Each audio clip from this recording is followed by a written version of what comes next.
Actually vastu ಅಂದರೆ just north east south west ಬರೀ 4 ಡೈರೆಕ್ಷನ್ಸೇ ಇದುವರೆಗೂ ತುಂಬ ಜನಕ್ಕೆ ತಿಳಿದಿರೋದಲ್ವಾ. There are many directions, around 16 directions. A small introduction about myself. ನಾನು doctor Saraswathi Harish, astrologer, numerologist and vastu consultant. I have 7 years plus experience. I got doctorate for the book The Eighth House. ಅದು ನಿಮಗೆ ಇಲ್ಲಿ ಕಾಣ್ತಾ ಇದೆ, the eighth house image. ನಾನು ಅದು book wrapper image, ಅದಕ್ಕೆ ನನಗೆ ಡಾಕ್ಟ್ರೇಟ್ ಕೊಟ್ಟಿರೋದು, ಆ ಬುಕ್ ಬರೆದಿರೋದಕ್ಕೆ. ಆ್ಯಂಡ್ ನನಗೆ ಜ್ಯೋತಿಷ್ಯ ರತ್ನ ಆ್ಯಂಡ್ ವಾಸ್ತು ಆಚಾರ್ಯ ಅಂತ ಇನ್ನೂ 2 ಅವಾರ್ಡ್ಸ್ ಬಂದಿದೆ. ಆ್ಯಕ್ಚುಲಿ ಅನ್ಕಂಫರ್ಟಬಲ್ ವಾಸ್ತು ಅಂದರೆ ಹೇಗಿರುತ್ತೆ, ನಾವು ಎಷ್ಟೇ ಬ್ಯೂಟಿಫುಲ್ ಆಗಿ ಮನೆ ಕಟ್ಕೊಂಡ್ರು, ಎಷ್ಟೇ ದುಡ್ಡು ಖರ್ಚು ಮಾಡಿ ಹೈಫೈ ಆಗಿ ಇರೋ ಮನೆ ಕಟ್ಕೊಂಡ್ರು, ಆ ಮನೇಲಿ ಹೋದಾಗ ನಮಗೆ ಪ್ಲೆಸೆಂಟ್ ಅನಿಸ್ತಾ ಇಲ್ಲ, ತುಂಬ ಮನಸ್ಸಿಗೆ ನೆಮ್ಮದಿ ಅನಿಸ್ತಾ ಇಲ್ಲ, ನೆಗೆಟಿವ್ ಫೀಲಿಂಗ್ ಆಗ್ತಾ ಇದೆ ಅಂದರೆ ಅಲ್ಲಿ ಏನೋ ಒಂದು ವಾಸ್ತು ದೋಷ ಇದೆ ಅಂತ ಅರ್ಥ.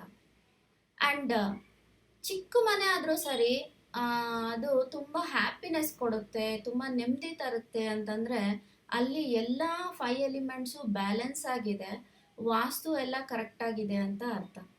ನಾರ್ತ್ ಆ್ಯಂಡ್ ಈಸ್ಟ್ ಸ್ಲೋಪ್ ಇರೋ ಮನೆಗಳಲ್ಲಿ ಯಾರಾದರೂ ವಾಸ ಮಾಡಿದ್ರೆ, ಅಥವಾ ರೋಡ್ಗಳು ಸ್ಲೋಪ್ ಇದ್ದರು, ನಾರ್ತ್ ಆ್ಯಂಡ್ ಈಸ್ಟ್ ಕಡೆ ರೋಡ್ಗಳು ಸ್ಲೋಪ್ ಇದ್ದರು, ಅಂಥ ಮನೆಗಳಲ್ಲಿ ವಾಸ ಮಾಡೋರಿಗೆ ಒಳ್ಳೆ ಹಣಕಾಸು, ಒಳ್ಳೆ ನೇಮು ಫೇಮು ಆ ಥರ ಎಲ್ಲ ಇರುತ್ತೆ. And everybody knows Tirupati temple ತುಂಬ ಫೇಮಸ್ಸು. ಆ್ಯಂಡ್ ಮೇಲೆ ಹತ್ತಿ ಹೋದ್ಮೇಲೆ, ಆ ಬೆಟ್ಟ ಎಲ್ಲ ಹತ್ತಿ ಹೋದ್ಮೇಲೆ ಮೇಲ್ಗಡೆ ಟೆಂಪಲ್ ಹತ್ರ, ಇದು ಆ್ಯಕ್ಚುಲಿ ಇದು ಟೆಂಪಲ್ ಸೆಂಟರ್ ಇಲ್ಲಿ ಕಾಣ್ತಾ ಇದೆಯಲ್ವಾ,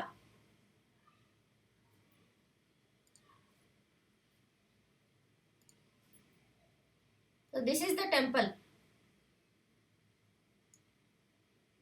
ಇದು ಸೆಂಟರ್. ಆ್ಯಕ್ಚುಲಿ ನಾರ್ತ್ ಸೈಡ್ ಯಾವಾಗಲೂ ಅಂಡರ್ಗ್ರೌಂಡ್ ವಾಟರ್ ಇರಬೇಕು. ಮನೆಗಳಲ್ಲಿ ಮನೆ ಕಟ್ಟಿದಾಗ್ಲೂ ಅಂಡರ್ಗ್ರೌಂಡ್ ವಾಟರ್ ಇಡ್ತಾರೆ north side, north and East side. ಇಲ್ಲಿ ನಾರ್ತ್, ಇದು ನಾರ್ತ್ ಅಲ್ವಾ, ಇಲ್ಲಿ ನೀರಿಂದು ಇದಿದೆ ಹೊಂಡ, ಇದು ನಾರ್ತ್ಗೆ ಬರುತ್ತೆ. ಸೊ ಇಲ್ಲಿ ಪರ್ಫೆಕ್ಟ್ ಆಗಿದೆ ನೀರಿನ ಹೊಂಡ. ಆ್ಯಂಡ್ ನೆಕ್ಸ್ಟ್ ಬಂದು ಈಸ್ಟ್, ಇದು ಈಸ್ಟ್. ಇಲ್ಲಿ ಎಂಟ್ರೆನ್ಸ್ ಇರುತ್ತೆ, ಎಕ್ಸಾಕ್ಟ್ ನಾರ್ತ್ಗೂ ಒಂದು ಎಂಟ್ರೆನ್ಸ್ ಬರುತ್ತೆ ತಿರುಪತಿಯಲ್ಲಿ. ಯಾರಿಗೆ ಎಕ್ಸಾಕ್ಟ್ ನಾರ್ತ್ 0 ಡಿಗ್ರಿ ಎಂಟ್ರೆನ್ಸ್ ಇರುತ್ತೋ ಅಂಥವ್ರಿಗೆಲ್ಲ ತುಂಬ ನೇಮ್ ಆ್ಯಂಡ್ ಫೇಮು, ಪ್ರಾಸ್ಪರಿಟಿ ಆ ಥರ ಎಲ್ಲ ಬರುತ್ತೆ. ಆಬ್ವಿಯಸ್ಲಿ ತಿರುಪತಿಯಲ್ಲಿ ದೇವರು ತುಂಬ ಫೇಮಸ್ಸು, ಎಲ್ಲರಿಗೂ ತಿರುಪತಿ ಅಂದರೆ ಅಷ್ಟೊಂದು ಇಷ್ಟನೂ ಇರುತ್ತೆ. ಅದು exact north entrance. And East entrance, ತಿರುಪತಿಗೆ ಇಲ್ಲಿ ಈಸ್ಟ್ ಕಡೆ ಒಂದು ಎಂಟ್ರೆನ್ಸ್ ಇದೆ. ಈಸ್ಟ್ ಎಂಟ್ರೆನ್ಸ್ ಏನಂದರೆ ನಮ್ಮ ಸೋಷಲ್ ಕನೆಕ್ಟಿವಿಟಿ, ನಮಗೆ ರಾಜಕೀಯದ ಕಡೆ ಕನೆಕ್ಟಿವಿಟಿ, ಅದೆಲ್ಲ ಈಸ್ಟ್ ಕಡೆಯಿಂದ ಬರುತ್ತೆ. Attribute of East. ಆಬ್ವಿಯಸ್ಲಿ ತಿರುಪತಿಗೆ ಎಲ್ಲ ಫೇಮಸ್ ವ್ಯಕ್ತಿಗಳೆಲ್ಲ ತಿರುಪತಿಗೆ ಬರ್ತಾ ಇರ್ತಾರೆ, ಪೊಲಿಟಿಷಿಯನ್ಸ್ ಎಲ್ಲ ತಿರುಪತಿಗೆ ಬರ್ತಾ ಇರ್ತಾರೆ ಅಲ್ವಾ? Hope you know. ಹೌದೌದು. ಸೊ ಎಲ್ಲ ತುಂಬ ಜನ, ತುಂಬ ಪಾಲಿಟಿಕ್ಸ್ ಅಲ್ಲಿರೋರು, ತುಂಬ VIP ಅವರೆಲ್ಲ ತುಂಬ ಜನ ಬರ್ತಾ ಇರ್ತಾರಲ್ವಾ. ಅದು ಈಸ್ಟ್ ಕಡೆ ಪಬ್ಲಿಕ್ ಎಲ್ಲ ನಮಗೆ ಅಟ್ರಾಕ್ಟ್ ಆಗಬೇಕು ಅಂದರೆ, ಪಬ್ಲಿಕ್ ಅಟ್ರಾಕ್ಟ್ ಆಗೋ ಅಂತ ಬಿಸ್ನೆಸ್ ಮಾಡ್ತಾ ಇರೋರು ಈಸ್ಟ್ ಫೇಸಿಂಗು ಅಥವಾ ಈಸ್ಟ್ ಝೋನು ಪ್ರಾಪರಾಗಿ ಇಟ್ಕೊಂಡ್ರೆ ಅವ್ರಿಗೆ ಬಿಸ್ನೆಸ್ ಚೆನ್ನಾಗಿ ನಡೀತಾ ಇರುತ್ತೆ. ಆ್ಯಂಡ್ ಆಬ್ವಿಯಸ್ಲಿ ತಿರುಪತಿ ದೇವಸ್ಥಾನಕ್ಕೆ ಎಲ್ಲ VIP ಎಲ್ಲ ಫೇಮಸ್ ವ್ಯಕ್ತಿಗಳೆಲ್ಲ ಬರ್ತಾ ಇರ್ತಾರೆ. ಆ್ಯಂಡ್ ನೆಕ್ಸ್ಟ್ ಬರೋದು ಸೌತ್. ಇಲ್ಲೊಂದು ಎಂಟ್ರೆನ್ಸ್ ಇದೆ ಸೌತ್ ಕಡೆ. ಸೌತ್ ಅಂದರೆ ನಮಗೆ ಎತ್ತರವಾಗಿರಬೇಕು, ತುಂಬ ಭಾರದ ವಸ್ತುಗಳಿರಬೇಕು ಅಂತ ದೊಡ್ಡವ್ರು ಹೇಳ್ತಾ ಇರ್ತಾರೆ ಅಲ್ವಾ. ಇಲ್ಲಿ ಸೌತು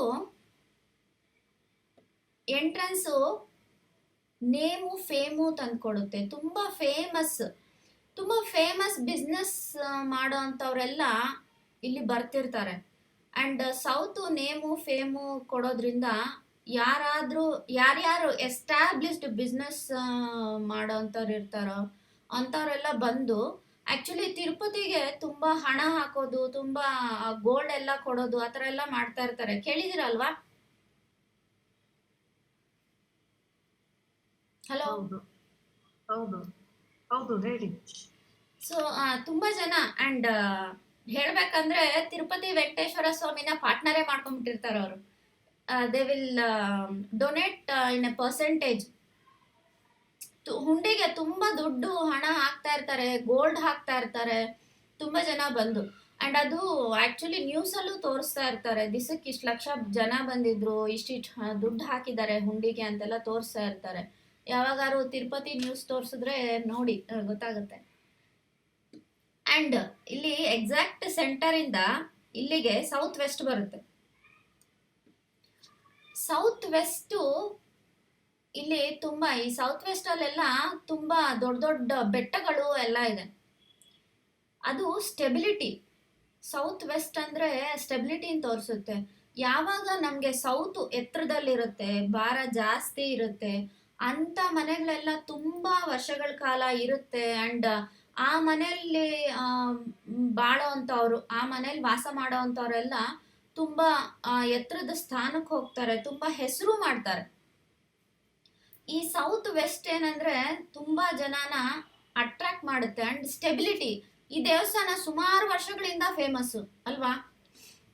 ತುಂಬಾ ಜನ ತಿರುಪತಿ ಅಂದ್ರೆ ಸಾಕು, ಅಲ್ಲಿ ಹೋಗಿ ಅಷ್ಟೊಂದು ರಶ್ ಇದ್ರೂ ವಾರಗಟ್ಲೆ, ಕೆಲವೊಬ್ರು ವಾರ 4 ದಿವಸ 5 ದಿವಸ ಎಲ್ಲ ವೇಟ್ ಮಾಡ್ತಾ ಇರ್ತಾರೆ ಆ ಧರ್ಮ ದರ್ಶನಕ್ಕೆಲ್ಲ ಹೋಗಿ. ಇವಂದು ಮತ್ತೆ ಹೋಗ್ತಾರೆ, ಬಿಕಾಸ್ ಅಷ್ಟು ಸ್ಟೆಬಿಲಿಟಿ ಇದೆ ಆ ದೇವಸ್ಥಾನಕ್ಕೆ. ಆ್ಯಂಡ್ ನೆಕ್ಸ್ಟ್ ಬಂದು ವೆಸ್ಟ್ ಎಂಟ್ರೆನ್ಸ್ ಯಾವಾಗಲೂ ನಮಗೆ ನೆಮ್ಮದಿನ ತಂದುಕೊಡುತ್ತೆ, ಹ್ಯಾಪಿನೆಸ್ ತಂದುಕೊಡುತ್ತೆ. And west is a zone for manifestation. ತಿರುಪತಿಗೆ ಹೋಗೋದು ಎಲ್ಲ ಹೋಗಿ ಬೇಡ್ಕೋತಾರಲ್ವಾ ತಿರುಪತಿಯಲ್ಲಿ, ನಮ್ಗೆ ಅದು ಕೊಡಪ್ಪ ಇದು ಕೊಡಪ್ಪ ಅಂತ. ಆ್ಯಂಡ್ ಕೋರಿಕೆಗಳು ಈಡೇರುತ್ತೆ. ಆ್ಯಕ್ಚುಲಿ ಅಲ್ಲಿ ಹೋಗಿ ಕೇಳ್ಕೊಳ್ಳೋ ಅಂಥ ಕೋರಿಕೆಗಳನ್ನು ಈಡೇರುತ್ತೆ ಅಂತ ಹೇಳ್ತಿರ್ತಾರೆ. So west zone is a manifestation. ಇವಾಗ ದೇವರು ಇಲ್ಲಿ ವೆಸ್ಟ್ ಕಡೆ ಇರೋದು. ಎಲ್ಲಿ ದೇವಸ್ಥಾನಗಳು ಫೇಮಸ್ ಆಗಿದೆಯೋ ಅಲ್ಲೆಲ್ಲ ದೇವ್ರ ಪ್ರತಿಷ್ಠಾಪನೆ ಆಗಿರೋದು ವೆಸ್ಟ್ ಝೋನಲ್ಲಿ. ಆ್ಯಂಡ್ ದೇವ್ರ ಮುಖ ಈಸ್ಟ್ ಕಡೆಗೆ. ಈ ತರ ವೆಸ್ಟ್ ಕಡೆ ಇರುವಂತಹ ದೇವರ ವಿಗ್ರಹಗಳು, ಪ್ರತಿಷ್ಠಾಪನೆ ಮಾಡಿರುವಂತಹ ದೇವರ ವಿಗ್ರಹಗಳು ತುಂಬಾನೇ ಫೇಮಸ್ ಆಗಿದೆ. ಅಂಡ್ ಸ್ಟೆಬಿಲಿಟಿ ಜಾಸ್ತಿ ಇರುತ್ತೆ ಇಲ್ಲಿ, ಮ್ಯಾನಿಫೆಸ್ಟೇಷನ್ ಚೆನ್ನಾಗಾಗುತ್ತೆ. And west also is a zone for savings. ನಿಮ್ಮ ಮನೆಯಲ್ಲಿ ಮನೆ ಸೆಂಟರ್ ಇಂದ ವೆಸ್ಟ್ ಅಂತ ಎಲ್ಲಿ ಬರುತ್ತೋ ವೆಸ್ಟ್ ಝೋನು, ಅಲ್ಲಿ ನೀವು ಬೇಕಾದ್ರೆ ನಿಮ್ಮ ಲಾಕರ್ ಇಡ್ಬೋದು. ಅದು ಇಡೋದ್ರಿಂದ ನಿಮಗೆ ಇನ್ಕಮ್ ಫ್ಲೋ ಅಥವಾ ಸೇವಿಂಗ್ಸು ಅವೆಲ್ಲ ಜಾಸ್ತಿ ಆಗುತ್ತೆ. ಆ್ಯಂಡ್ ನಿಮಗೆಲ್ಲ ಗೊತ್ತಿದ್ದಂಗೆ ತಿರುಪತಿ ಲಡ್ಡು ತುಂಬ famous, right? Everybody knows that. Nanda, ತಿರುಪತಿಗೆ ಹೋಗಿಲ್ಲ ಅಂದ್ರೂ ತಿರುಪತಿ ಲಡ್ಡು ತಿಂದಿದ್ಯಾ? ಅದು ತಿಂತಾನೆ ಇರ್ತೀನಿ. So you like that taste, right? Yes yes. Actually ಇಲ್ಲಿ ದಿಸಕ್ಕೆ ತುಂಬಾ ಲಕ್ಷಾಂತರ ಜನ ಇಲ್ಲಿ ಊಟನೂ ಮಾಡ್ತಾರೆ. ತಿರುಪತಿ ದೇವಸ್ಥಾನದಲ್ಲಿ ತುಂಬಾ ಜನಕ್ಕೆ ಊಟ, ಅನ್ನದಾನನೂ ಮಾಡ್ತಿರ್ತಾರೆ. ಅಂಡ್ ಅವ್ರ ಕಿಚನ್ ಬರೋದು ಇಲ್ಲಿ. And you can see here laddu counter, right? Actually ಇದು ಸೆಂಟರ್ ಆಫ್ ದ ಸೈಟ್ ಅಂದ್ರೆ, property of the centre of the site ಅಂದ್ರೆ ಇದು ಬಂದು ನಾರ್ತ್ ವೆಸ್ಟ್ ಬರುತ್ತೆ. ಇದು ನಾರ್ತ್, ಇದು west. Centre of the property north west, right? North west ಅಲ್ಲಿ ಏನೇ ಒಂದು ವಸ್ತು ಇಟ್ಟರು, ಎಸ್ಪೆಷಲಿ ಬಿಸ್ನೆಸ್ ಮಾಡೋರಿಗೆ, ಅವರು ಸೇಲ್ ಮಾಡಬೇಕಾಗಿರುವಂಥ ವಸ್ತುಗಳನ್ನ ನಾರ್ತ್ ವೆಸ್ಟ್ ಅಲ್ಲಿ ಇಡಬೇಕು. ಸೇಲ್ಸ್ ತುಂಬ ಚೆನ್ನಾಗಾಗುತ್ತೆ. ಅಂಡ್ ಆಬ್ವಿಯಸ್ಲಿ ಅಲ್ಲಿ ಹೋದ್ರೆ ಒಬ್ರೋದ್ರು ಇಬ್ರೋದ್ರು 20 ಲಡ್ಡು 30 ಲಡ್ಡು ತಗೊಂಡ್ಬರ್ಬೇಕು, ಎಲ್ಲಾರ್ಗೂ ಹಂಚ್ಬೇಕು, ಈ ತರ ಮನೋಭಾವ ಇರುತ್ತೆ ಲಡ್ಡು ತಗೊಳಕ್ ಹೋಗೋರ್ಗೆ ಎಲ್ಲಾರ್ಗು. ಅಯ್ಯೋ ನಮ್ಗೆ ಲಡ್ಡು ಶಾರ್ಟೇಜ್, ನಮ್ಗೆ ಲಡ್ಡು ಶಾರ್ಟೇಜ್ ಅಂತಾನು ಅನ್ಕೋತಿರ್ತಾರೆ ತಿರುಪತಿಗೆ ಹೋಗೋರೆಲ್ಲ. ಸೊ ಆ ಲಡ್ಡು ಅಷ್ಟು ಫೇಮಸ್ ಬಿಕಾಸ್ ಅದು ನಾರ್ತ್ ವೆಸ್ಟ್ ಅಲ್ಲಿ ಇದೆ ಆ ಲಡ್ಡು ಕೌಂಟರ್ ಇಲ್ಲಿ. ಸೊ ಇದರಿಂದ ಆ ಲಡ್ಡುನು ತುಂಬಾ ಸೇಲ್ ಆಗುತ್ತೆ ಅಲ್ಲಿ ಅಂಡ್ ಫೇಮಸ್ಸು ಆಗಿದೆ. ಸೊ ಈ ತರ ಇದೊಂದು ಸೂಪರ್. ಆಕ್ಚುಲಿ ಹೇಳ್ಬೇಕಂದ್ರೆ ದೇವ್ರು ಅಲ್ಲಿ ಯಾರು ಪ್ರತಿಷ್ಠಾಪನೆ ಮಾಡಿಲ್ಲ, ಡೈರೆಕ್ಟ್ ದೇವ್ರೇ ಅಲ್ಲಿ ಹೋಗಿ ಶಿಲೆ ಆಗಿರೋದು ಅಂತ ಹೇಳ್ತಿರ್ತಾರೆ ತಿರುಪತಿಯಲ್ಲಿ. ಬಟ್ ಅದು ಅಷ್ಟೊಂದು ಫೇಮಸ್ ಆಗೋ ತರ ಆ ಪ್ರಾಪರ್ಟಿ ವಾಸ್ತು ಇದೆ ಅಂದ್ರೆ ಇಟ್ಸ್ ವಂಡರ್ಫುಲ್. ಆಕ್ಚುಲಿ ಸೂಪರ್ಬ್ ವಾಸ್ತು. ಈ ತರ ಹಲವಾರು ದೇವಸ್ಥಾನಗಳು ಫೇಮಸ್ ಆಗಿರುವಂತವೆಲ್ಲ ಇದೇ ವಾಸ್ತು ಪ್ರಕಾರ. ನಮಗ್ ಗೊತ್ತಿಲ್ದಿರಾನೆ ಅವೆಲ್ಲ ವಾಸ್ತು ಪ್ರಕಾರ ಕರೆಕ್ಟ್ ಆಗಿರುತ್ತೆ. It's all nature made. So this is one of the beautiful property ವಾಸ್ತುಗೆ ಎಕ್ಸಾಂಪಲ್ ಕೊಡೋದಿಕ್ಕೆ. So will go to next. ಏನಾದ್ರು ಡೌಟ್ಸ್ ಇದೆಯಾ? ಇಲ್ಲ. Okay. So this is actual vastu now. We'll come to actual vastu. ವಾಸ್ತು ಅಲ್ಲಿ 5 elements balance ಮಾಡಬೇಕು ಅಂತ ಹೇಳಿದ್ನಲ್ವಾ, ಅವು ಯಾವ್ದಪ್ಪ ಅಂದರೆ water, air, fire, earth and space elements. ಈ 5 ಎಲಿಮೆಂಟ್ಸು ಎಲ್ಲರ ಮನೆಯಲ್ಲೂ ಇರುತ್ತೆ. ಒಬ್ಬರ ಮನೇಲಿ ಹೆಚ್ಚು, ಒಬ್ಬರ ಮನೇಲಿ ಕಡಿಮೆ, ಆ ಥರ ಇರುತ್ತೆ. ಈ 5 ಬ್ಯಾಲೆನ್ಸ್ ಆಗಿದೆ ಅಂತಂದರೆ ವಾಸ್ತು ಕರೆಕ್ಟ್ ಆಗಿದೆ, ಬ್ಯಾಲೆನ್ಸ್ ಆಗಿದೆ ಅಂತ ಅರ್ಥ. So this is the cycle of creation. Give me a minute.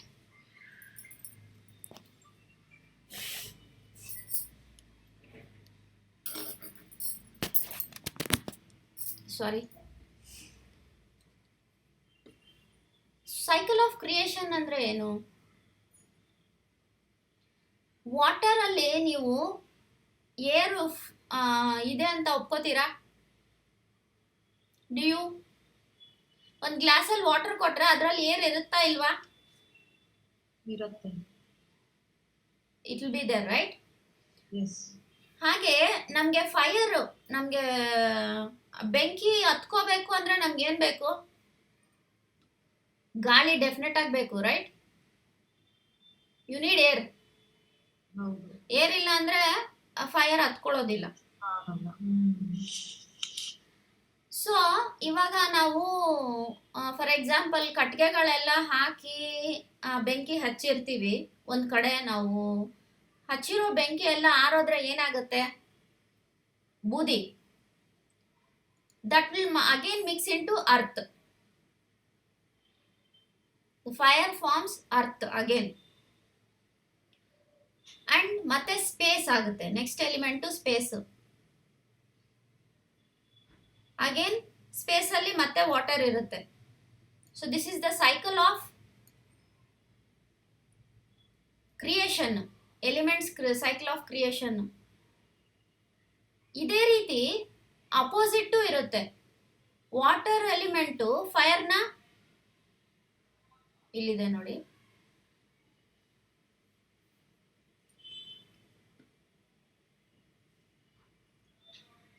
So how the creation is there? Wood fuel ಫೈರ್ನ ಕ್ರಿಯೇಟ್ ಮಾಡುತ್ತೆ.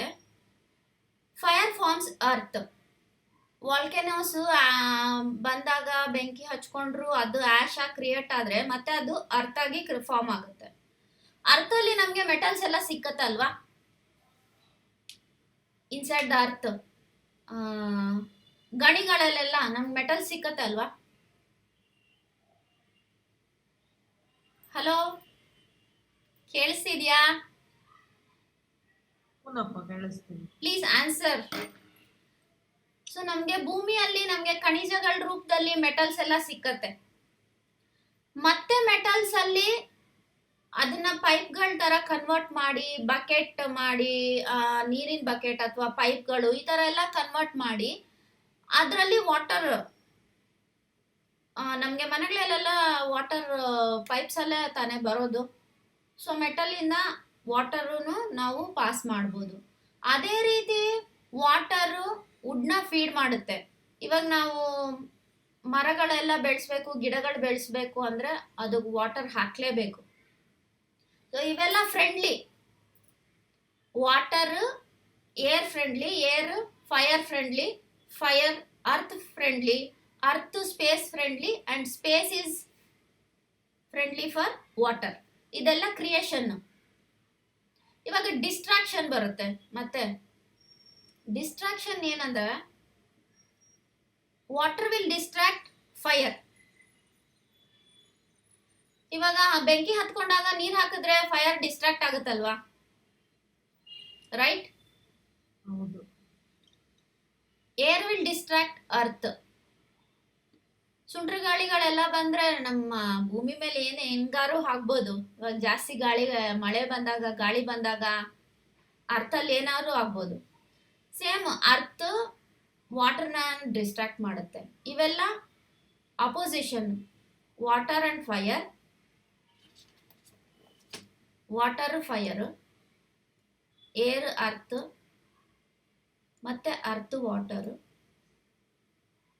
Fire and space, space and air. ಈ ತರ ಇವೆಲ್ಲ ಒಂದನ್ನೊಂದು ಡಿಸ್ಟ್ರಾಕ್ಟ್ ಮಾಡುತ್ತೆ. So this is how fire ಮೆಟಲ್ಸ್ನ melt ಮಾಡುತ್ತೆ ಅಲ್ವಾ? ಇವಾಗ ನಮಗೆ ಚಿನ್ನ ಏನಾದ್ರು ಮಾಡಬೇಕು ಅಂದ್ರೆ ಮೆಲ್ಟ್ ಮಾಡೇ ಅದನ್ನ ನಮಗೆ ಬೇಕಾಗಿರೋ ಶೇಪ್ಗೆ ಮಾಡ್ಕೋತೀವಲ್ವಾ? So fire melts metal.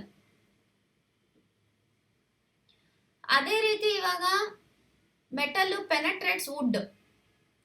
ವುಡ್ನ metal ದೊಡ್ಡ ದೊಡ್ಡ ಲೇತ್ ಮಿಷನ್ಸ್ ಅಲ್ಲಿ ವುಡ್ನ ಕಟ್ ಮಾಡಿ ಎಲ್ಲ ಇವಾಗ ಡ್ರಿಲ್ಲಿಂಗ್ ಮಾಡಿ, ಇವಾಗ ವುಡ್ ವರ್ಕ್ ಎಲ್ಲ ಮಾಡ್ಬೇಕಂದ್ರೆ ಮೆಟಲ್ಸ್ ಅಲ್ವಾ ಯೂಸ್ ಮಾಡೋದು. ಲೇತ್ ಮಿಷನ್ಸ್ ಎಲ್ಲ ಯೂಸ್ ಮಾಡ್ತಾರೆ ಅಂತ ಹೇಳ್ತಾರಲ್ವಾ?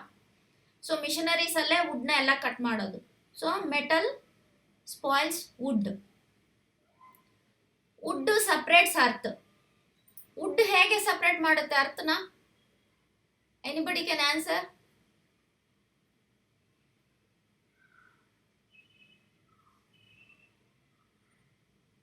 ಹೇಳ. ವುಡ್ಡು ಅಂದ್ರೆ ಇವಾಗ ಮರಗಳು, ದೊಡ್ಡ ದೊಡ್ಡ ಮರಗಳು, ಇವಾಗ ಆಲ್ದ ಮರ ಅವೆಲ್ಲ ಮನೆ ಹಿತ್ಲಲ್ಲೋ ಅಥವಾ ಮನೆ ಗೋಡೆಗಳ ಹತ್ರ ಎಲ್ಲ ಬಂದ್ರೆ ಏನ್ ಮಾಡ್ತಾರೆ? ಕಿತ್ತು ಬಿಸಾಕ್ತಾರೆ. ಬಿಕಾಸ್ ಅದು ವುಡ್ ಅರ್ಥನ ಸಪ್ರೇಟ್ ಮಾಡ್ಬಿಡುತ್ತೆ ಅಂತ. ಆ ಬುಡ ತುಂಬಾ ಸ್ಟ್ರಾಂಗ್ ಆಗಿರುತ್ತೆ, ಅರ್ಥನ ಸಪ್ರೇಟ್ ಮಾಡುತ್ತೆ ಅಂತ ಅದನ್ನ ಎಲ್ಲ ಕಿತ್ತು ಬಿಸಾಕ್ತಾರೆ. ದೊಡ್ಡ ದೊಡ್ಡ ಖಾಲಿ ಜಾಗಗಳು ಮಾತ್ರ ಮರಗಳು ಬೆಳೆಯಕ್ ಬಿಡ್ತಾರೆ. ಮನೆ ಹತ್ರ ಎಲ್ಲ ಬಂದ್ರೆ ಅದು ಅರ್ಥ ಸಪ್ರೇಟ್ ಮಾಡುತ್ತೆ. ಸೀಳುತ್ತಲ್ವಾ ಗೋಡೆಗಳೆಲ್ಲ ಬಂದಾಗ, ಸೊ ಅದು ಕ್ರ್ಯಾಕ್ ಬರುತ್ತೆ. ಅದು because wood separates earth. So ಅರ್ಥನು ಮತ್ತೆ ವಾಟರ್ನ ಅಬ್ಸಾರ್ಬ್ ಮಾಡ್ಕೊಂಡ್ಬಿಡುತ್ತೆ. ವಾಟರ್ನ ಇರಕ್ ಬಿಡೋದಿಲ್ಲ ಅಲ್ವಾ? ಇವಾಗ ಮರಳಿದ್ರೆ ಏನಾಗುತ್ತೆ? ಫುಲ್ಲು ನೀರೆಲ್ಲ ಅಬ್ಸಾರ್ಬ್ ಆಗುತ್ತೆ, ಮಣ್ಣಲ್ಲಿ ನೀರು ಅಬ್ಸಾರ್ಬ್ ಆಗುತ್ತೆ, ಅದು ಸ್ಟೇ ಆಗಲ್ಲ. ಇವಾಗ ನಾವು ನೀರಿನ ಟ್ಯಾಂಕ್ ಎಲ್ಲ ಮಾಡ್ಬೇಕಂದ್ರೆ ಹಳ್ಳ ತೋಡಿ ಬಿಟ್ಬಿಡಲ್ಲ ಅಲ್ವಾ? Will do a cement for that. Cement ಮಾಡಿದ್ರೇನೆ ಅಲ್ಲಿ ನೀರು ಇಡಕ್ ಸಾಧ್ಯ, ಇಲ್ಲ ಅಂದ್ರೆ ಅದು ಹಿಂಗ್ ಹೋಗುತ್ತೆ. So earth absorbs water. ಹಾಗೆ ವಾಟರ್ ಫೈರ್ನ ಇದು ಅಷ್ಟೇ. ವಾಟರ್ ಬೆಂಕಿ ಹತ್ಕೊಂಡಾಗ ನೀರು ಹಾಕಿದ್ರೆ ಅದನ್ನು ಫೈರ್ನು ಆರೋಗುತ್ತೆ. So this is the destruction of elements. ಒಂದನ್ನ ಒಂದು ಹೇಗೆ ಎಲಿಮೆಂಟ್ಸು ಡಿಸ್ಟ್ರಾಕ್ಟ್ ಮಾಡುತ್ತೆ ಅಂತ. ಸೊ ಐ ಥಿಂಕ್ ಇಲ್ಲಿವರೆಗೂ ಅರ್ಥ ಆಗಿದೆ. Is there any doubts? ಹೌದು. Okay. So water element characteristics ಏನು? ಅದು ಫ್ಲೋಯಿ ಇರುತ್ತೆ, clarity in nature, and balance state ಇದ್ರೆ ಏನಾಗುತ್ತೆ? ಯಾವ್ದಾದ್ರು ಮನೆಯಲ್ಲಿ ವಾಟರ್ ಎಲಿಮೆಂಟ್ ಬ್ಯಾಲೆನ್ಸ್ ಆಗಿದ್ರೆ ಅಲ್ಲಿ ಆಪರ್ಚುನಿಟೀಸ್ ಇರುತ್ತೆ, ಇಮ್ಯುನಿಟಿ ಪವರ್ ಜಾಸ್ತಿ ಇರುತ್ತೆ ಆ ಮನೆಯಲ್ಲಿ ಇರೋಂಥವ್ರಿಗೆ. ಅವ್ರ ಲೈಫು ಲಾರ್ಜರ್, ತುಂಬ ವರ್ಷ ಮನೇಲಿ ವಾಸ ಮಾಡೋರು ತುಂಬ ವರ್ಷ ಬದುಕಬಹುದು ಬಿಕಾಸ್ ಆಫ್ ಇಮ್ಯುನಿಟಿ ಚೆನ್ನಾಗಿರೋದ್ರಿಂದ. ಇಂಬ್ಯಾಲೆನ್ಸ್ ಆದರೆ ಏನಾಗುತ್ತೆ ಅಂದರೆ ವಾಟರ್ ಎಲಿಮೆಂಟ್ ಇಂಬ್ಯಾಲೆನ್ಸ್ ಆದರೆ ಮನೇಲಿ ಇನ್ಸೆಕ್ಯೂರಿಟಿ ಇರುತ್ತೆ, ಪ್ರೋಗ್ರೆಸ್ ಇರೋದಿಲ್ಲ,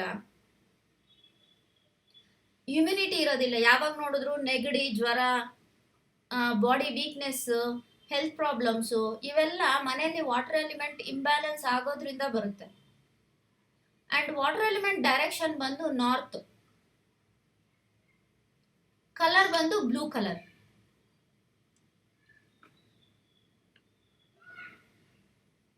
ನೆಕ್ಸ್ಟ್ ಬಂದು ಏರ್ ಎಲಿಮೆಂಟ್. ಏರ್ ಎಲಿಮೆಂಟ್ ಏನಂದ್ರೆ ಇದು ಗ್ರೋತ್ನ ರೆಪ್ರೆಸೆಂಟ್ ಮಾಡುತ್ತೆ, ರಿಫ್ರೆಶ್ಮೆಂಟ್ ಕೊಡುತ್ತೆ, ಫನ್ನು, ಜಾಯ್ ಕೊಡುತ್ತೆ, ರೊಟೇಷನ್ ಆಫ್ ಮೂವ್ಮೆಂಟ್ಸ್ ಕೊಡುತ್ತೆ, and social association and connectivity.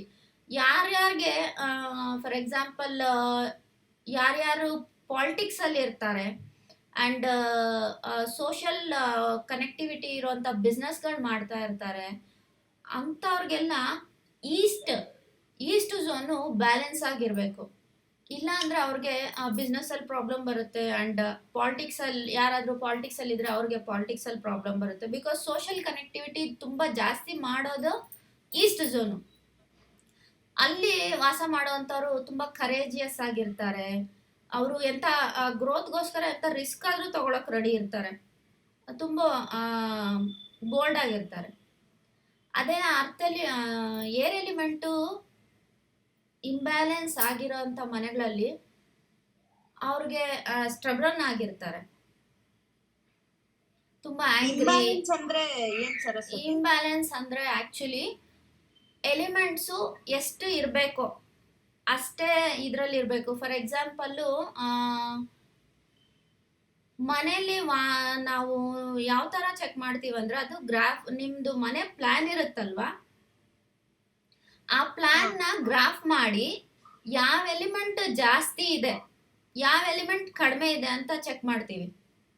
For example ಎಲ್ಲ ಸೈಡ್ಸು ನಮಗೆ ಒಂದೇ ಅಳತೆಯಲ್ಲಿ ಇರೋದಿಲ್ಲ, ಸ್ಕ್ವೇರ್ ಆಗಿ ರೆಕ್ಟ್ಯಾಂಗ್ಲ್ ಆಗಿರೋದಿಲ್ಲ ಅಲ್ವಾ. ಉದ್ದ ಜಾಸ್ತಿ, ಅಗಲ ಜಾಸ್ತಿ, ಕೆಲವೊಂದು ಮೂಲೆಗಳು ಜಾಸ್ತಿ ಬೆಳೆದಿದೆ, ದೇವಮೂಲೆ ಬೆಳೆದಿದೆ, ಆಗ್ನೇಯ ಬೆಳೆದಿದೆ ಅಂತ ಇರ್ತಾರಲ್ವಾ, ಕೇಳಿದ್ದೀರಾ? ಇಲ್ಲ ಕೇಳಿಲ್ಲ. ಅಂದ್ರೆ ಅದೇ ನಂತರ ಮೂಲೆಗಳು ಬೆಳೆದಿದೆ ಅಂತ ಹೇಳ್ತಿರ್ತಾರಲ್ವಾ, ಕೋಚ್ ಸೈಟ್ಗಳು. ಎಕ್ಸಾಕ್ಟ್ಲಿ ಆ ಥರ. ಅಂದರೆ ಕರೆಕ್ಟ್ ರೆಕ್ಟ್ಯಾಂಗಲ್ ಆಗಲಿ ಸ್ಕ್ವೇರ್ ಆಗಲಿ ಇರೋದಿಲ್ಲ, ತುಂಬ ಕಟ್ಸು ಇರುತ್ತೆ. ಎಲ್ ಶೇಪಲ್ಲಿ, ಸಿ ಶೇಪಲ್ಲೆಲ್ಲ ಸೈಟ್ಸ್ ಇರುತ್ತೆ. ನೀವು ಅಪಾರ್ಟ್ಮೆಂಟ್ಸ್ ನೋಡ್ಬೇಕು, ಆ್ಯಕ್ಚುಲಿ ಎಲ್ಲ ಅಪಾರ್ಟ್ಮೆಂಟ್ಸಲ್ಲೂ ಕಟ್ಸಿದ್ದೇ ಇರುತ್ತೆ, ಯಾವುದೋ ಒಂದು ಮೂಲೆ ಕಟ್ ಮಾಡಿರ್ತಾರೆ. ಸೊ ಆ ಥರ ಇದ್ದಾಗ ನಮಗೆ ಎಕ್ಸಾಕ್ಟ್ ಮೆಷರ್ಮೆಂಟ್ಸ್ ಇಲ್ಲ ಸೈಟ್ಗೆ ಅಂದಾಗ ಅಲ್ಲಿ ಯಾವ ಮೂಲೆಯಲ್ಲಿ ಎಕ್ಸಾಕ್ಟ್ ಮೆಷರ್ಮೆಂಟ್ ಬಂದಿಲ್ವೋ ಆ ಪರ್ಟಿಕ್ಯುಲರ್ ಡೈರೆಕ್ಷನ್ ಇಂಬ್ಯಾಲೆನ್ಸ್ ಆಗಿರುತ್ತೆ. ಆವಾಗ ನೆಗೆಟಿವಿಟಿ ಬರುತ್ತೆ ಅದರಿಂದ ನಮಗೆ. Hope you understand. Yeah. So ಈ ಈಸ್ಟ್ ಇಂಬ್ಯಾಲೆನ್ಸ್ ಆದರೆ ಏನಾಗುತ್ತೆ ಅಂದರೆ ಸ್ಕಿನ್ ಇನ್ಫೆಕ್ಷನ್ಸ್ ಬರೋದು, joint pains, depression state of mind, ಆಮೇಲೆ ಯಾವಾಗಲೂ ನೇಬರ್ಸ್ ಜೊತೆ ಜಗಳ.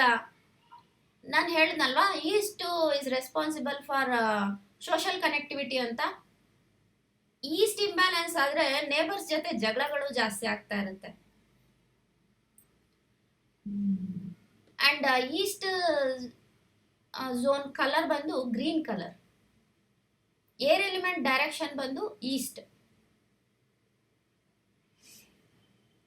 ಅಂಡ್ ನೆಕ್ಸ್ಟ್ ಅಕಸ್ಮಾತ್ ಇಂಬ್ಯಾಲೆನ್ಸ್ ಆಗಿದೆ ಅಂತ ಹೇಳಿದ್ರಲ್ಲ ನೀವು, ಎಸ್, ಇವಾಗ ಸೈಟ್ ತಗೊಂಡಿರ್ತಾರೆ, ಇಂಬ್ಯಾಲೆನ್ಸ್ ಆಗಿರತ್ತ ಏರಿಯಾ ಪರ್ಟಿಕ್ಯುಲರ್ ಝೋನ್, ಓಕೆ, ಅವಾಗ ಆ ಕಲರ್ ನ ಹಾಕಿದ್ರೆ ಅದು ಬ್ಯಾಲೆನ್ಸ್ ಸ್ಟೇಟ್ ಬರುತ್ತಾ? ಮೆನ್ಷನ್ ನಾಟ್ ಓನ್ಲಿ ಕಲರ್, ತುಂಬಾ ಬೆಳೆದಿದ್ರೆ ಅದಕ್ಕೆ ಸ್ಟ್ರಿಪ್ಸ್ ಹಾಕಬೇಕು, ಆ ಝೋನ್ಗೆ ಸಂಬಂಧಪಟ್ಟ ಸ್ಟ್ರಿಪ್ಸ್ ಹಾಕಬೇಕು, ಅಥವಾ ಪಿರಮಿಡ್ಸ್ ಇಡಬೇಕು. ಸ್ವಲ್ಪ ಏನಾದರೂ ಇದಂದ್ರೆ ಓಕೆ. ತುಂಬ ಜಾಸ್ತಿ ಅಂದರೆ ಇವಾಗ ಫಾರ್ ಎಕ್ಸಾಂಪಲ್ ಈಸ್ಟ್ ಕಡೆ ಟಾಯ್ಲೆಟ್ಸ್ ಬಂದಿದೆ, ಆಟ್ರಿಬ್ಯೂಟ್ ಎಲ್ಲ ಹೋದಂಗೆ. ಟಾಯ್ಲೆಟ್ ಏನಂದರೆ ನಮಗೆ ಯಾವ ಝೋನಲ್ಲಿ ಟಾಯ್ಲೆಟ್ ಇರುತ್ತೋ ಆ ಝೋನ್ ಆಟ್ರಿಬ್ಯೂಟ್ಸು ನಮಗೆ ಕಳ್ಕೊಂಡಂಗೆ. ಅದಕ್ಕೆ ಟಾಯ್ಲೆಟ್ಗೆ ಓನ್ಲಿ 3 ಝೋನ್ಸ್ ಸೆಲೆಕ್ಟ್ ಮಾಡಿರೋದು. ವಾಸ್ತು ಪಂಡಿತರು. ಆ 3 ಝೋನ್ಸ್ ಅಲ್ಲಿ ಇದ್ರೆ ಮಾತ್ರ ಓಕೆ. ಅಥವಾ ಬೇರೆ ಝೋನ್ ಅಲ್ಲಿ ನಮ್ಗೆ ಟಾಯ್ಲೆಟ್ ಬಂದಿದ್ರೆ, ಟಾಯ್ಲೆಟ್ ಸೀಟ್ ಬಂದಿದ್ಯೋ, ಅಥವಾ ಇಂಡಿಯನ್ ಆಗ್ಲಿ ನಿಮ್ಗೆ ವೆಸ್ಟರ್ನ್ ಟಾಯ್ಲೆಟ್ಸ್ ಆಗ್ಲಿ, ಯಾವ ಝೋನ್ ಅಲ್ಲಿ ನಿಮ್ಗೆ ಆ ಟಾಯ್ಲೆಟ್ಸ್ ಬಂದಿದ್ಯೋ ಆ ಝೋನ್ ಅಲ್ಲಿ ನಿಮ್ಗೆ ಆ ಪರ್ಟಿಕ್ಯುಲರ್ ಆಟ್ರಿಬ್ಯೂಟು ನಿಮ್ಗೆ ಫ್ಲೆಶ್ ಮಾಡಿದ್ರೆ ಹೆಂಗ್ ಹೋಗುತ್ತೋ ಆ ತರ ಹೋದಂಗೆ ಅಂತ ಅರ್ಥ. ಸೊ ಅದಕ್ಕೆಲ್ಲ ರೆಮಿಡೀಸ್ ಮಾಡ್ಕೋಬೇಕು.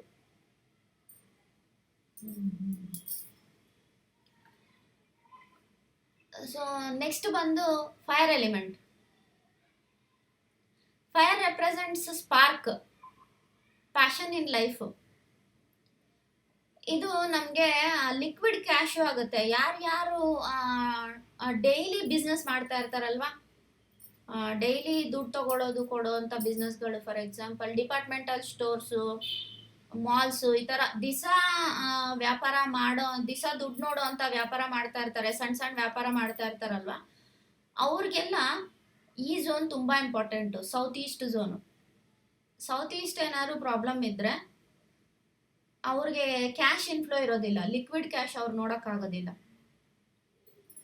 ಆಮೇಲೆ ತುಂಬ ಜನಕ್ಕೆ ಆಫರ್ಸ್ ಬರ್ತಾ ಇರುತ್ತೆ, ಡೀಲ್ ಫಿಕ್ಸ್ ಆಗೋದಿಲ್ಲ. ಫಾರ್ ಎಕ್ಸಾಂಪಲ್ ಒಂದು ರಿಯಲ್ ಎಸ್ಟೇಟ್ ಅಂತಾನೆ ಅನ್ಕೊಳ್ಳಿ, ತುಂಬ ಜನ ಬರ್ತಿರ್ತಾರೆ, ಅವರು ತೋರಿಸುವಂಥ ಸೈಟ್ ಆಗಲಿ ಮನೆಗಳಾಗಲಿ ನೋಡ್ತಿರ್ತಾರೆ, ಯಾರು ನಾವು ತಗೋತೀವಿ ಅಂತ ಮುಂದೆ ಬಂದು ಅಗ್ರಿಮೆಂಟ್ ಮಾಡಿಕೊಂಡು deal fix ಮಾಡ್ಕೊಡೋದಿಲ್ಲ.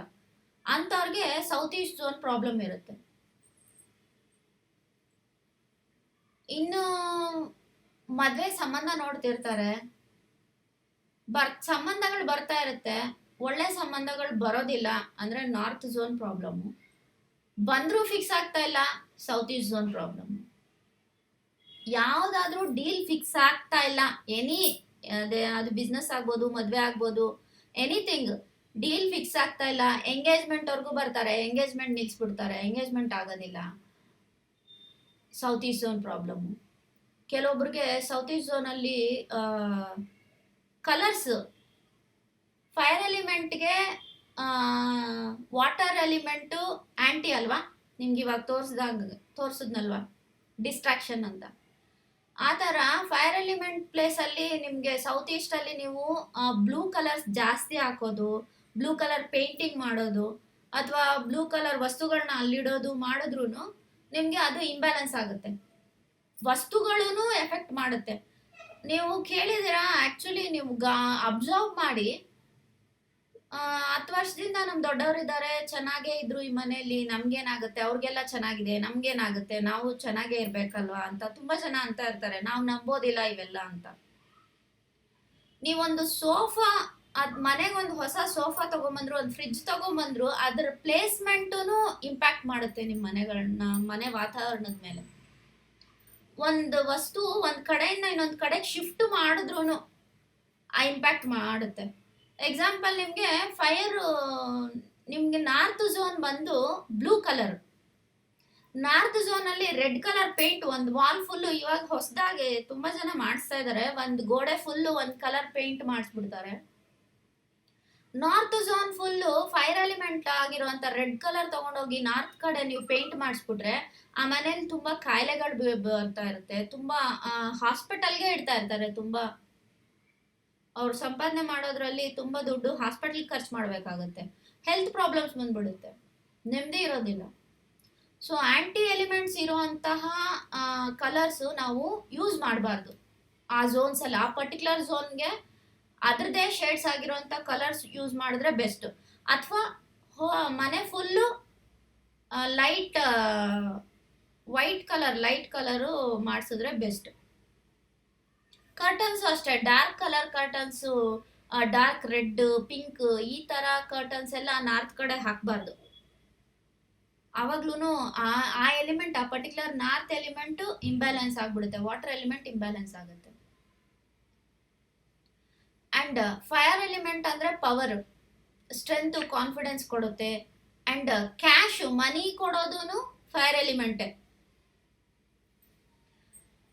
Fire element imbalance ಆದರೆ ಅಂಥ ಮನೆಗಳಲ್ಲಿ ಅಫೆಕ್ಷನ್ ಇರೋದಿಲ್ಲ, ರಿಲೇಶನ್ಶಿಪ್ಪಲ್ಲಿ ಯಾವಾಗ ನೋಡಿದ್ರು ಜಗಳಗಳು ಆ ಥರ ಎಲ್ಲ ಬರ್ತಾ ಇರುತ್ತೆ. ಫೈರ್ ಎಲಿಮೆಂಟ್ ಇಂಬ್ಯಾಲೆನ್ಸ್ ಆದರೆ ಇಟ್ ಕಾಸಸ್ ಆಕ್ಸಿಡೆಂಟ್ಸ್. ಆಮೇಲೆ ಝೀಲ್ ಇರೋದಿಲ್ಲ, ಅಂದ್ರೆ ಉತ್ಸಾಹ ಇರೋದಿಲ್ಲ, ಎಂಥೂಸಿಯಾಸಮ್ ಇರೋದಿಲ್ಲ, ಏನಾದ್ರು ಮಾಡ್ಬೇಕಂದ್ರೆ ಕಾನ್ಫಿಡೆನ್ಸ್ ಇರೋದಿಲ್ಲ, ಫೈನಾನ್ಷಿಯಲ್ ಪ್ರಾಬ್ಲಮ್ಸ್ ತುಂಬ ಬರ್ತಾ ಇರುತ್ತೆ. ಆಮೇಲೆ ಸೌತ್ ಈಸ್ಟ್ ಅಲ್ಲಿ ಕೆಲವೊಬ್ರು ದೇವ್ರ ಮನೆ ಕಟ್ಬಿಟ್ಟಿರ್ತಾರೆ. ಅಂತ ಮನೆಗಳಲ್ಲಿ ಅಲ್ಲಿ ದೇವ್ರ ಮನೆ ಕಟ್ಟಿ ಪೂಜೆ ಮಾಡೋ ಅಂಥವ್ರಿಗೆ ಆಕ್ಸಿಡೆಂಟ್ಸ್ ಆಗುತ್ತೆ, accidents with death. Fire element ಅಲ್ಲಿ ದೇವ್ರ ಮನೆ ಕಟ್ಕೊಂಡು ದೇವ್ರ ಪೂಜೆ ಮಾಡೋರ್ಗೆ ಅವ್ರಿಗೆ ನೆಮ್ಮದಿನೇ ಇರೋದಿಲ್ಲ. ಅಷ್ಟೊಂದು ಪ್ರಾಬ್ಲಮ್ಸ್ ತಂದ್ಕೊಡುತ್ತೆ ಎಲಿಮೆಂಟ್ಸ್ ಏನಾದ್ರು ಇಂಬ್ಯಾಲೆನ್ಸ್ ಆಗಿದ್ರೆ. ಫೈರ್ ಎಲಿಮೆಂಟ್ ಬಂದು south east direction, colour red. And next coming to earth element. Earth element ಅಂದ್ರೆ ನಮ್ ಸ್ಟೆಬಿಲಿಟಿನ ತೋರಿಸುತ್ತೆ, ಬ್ಯಾಲೆನ್ಸ್.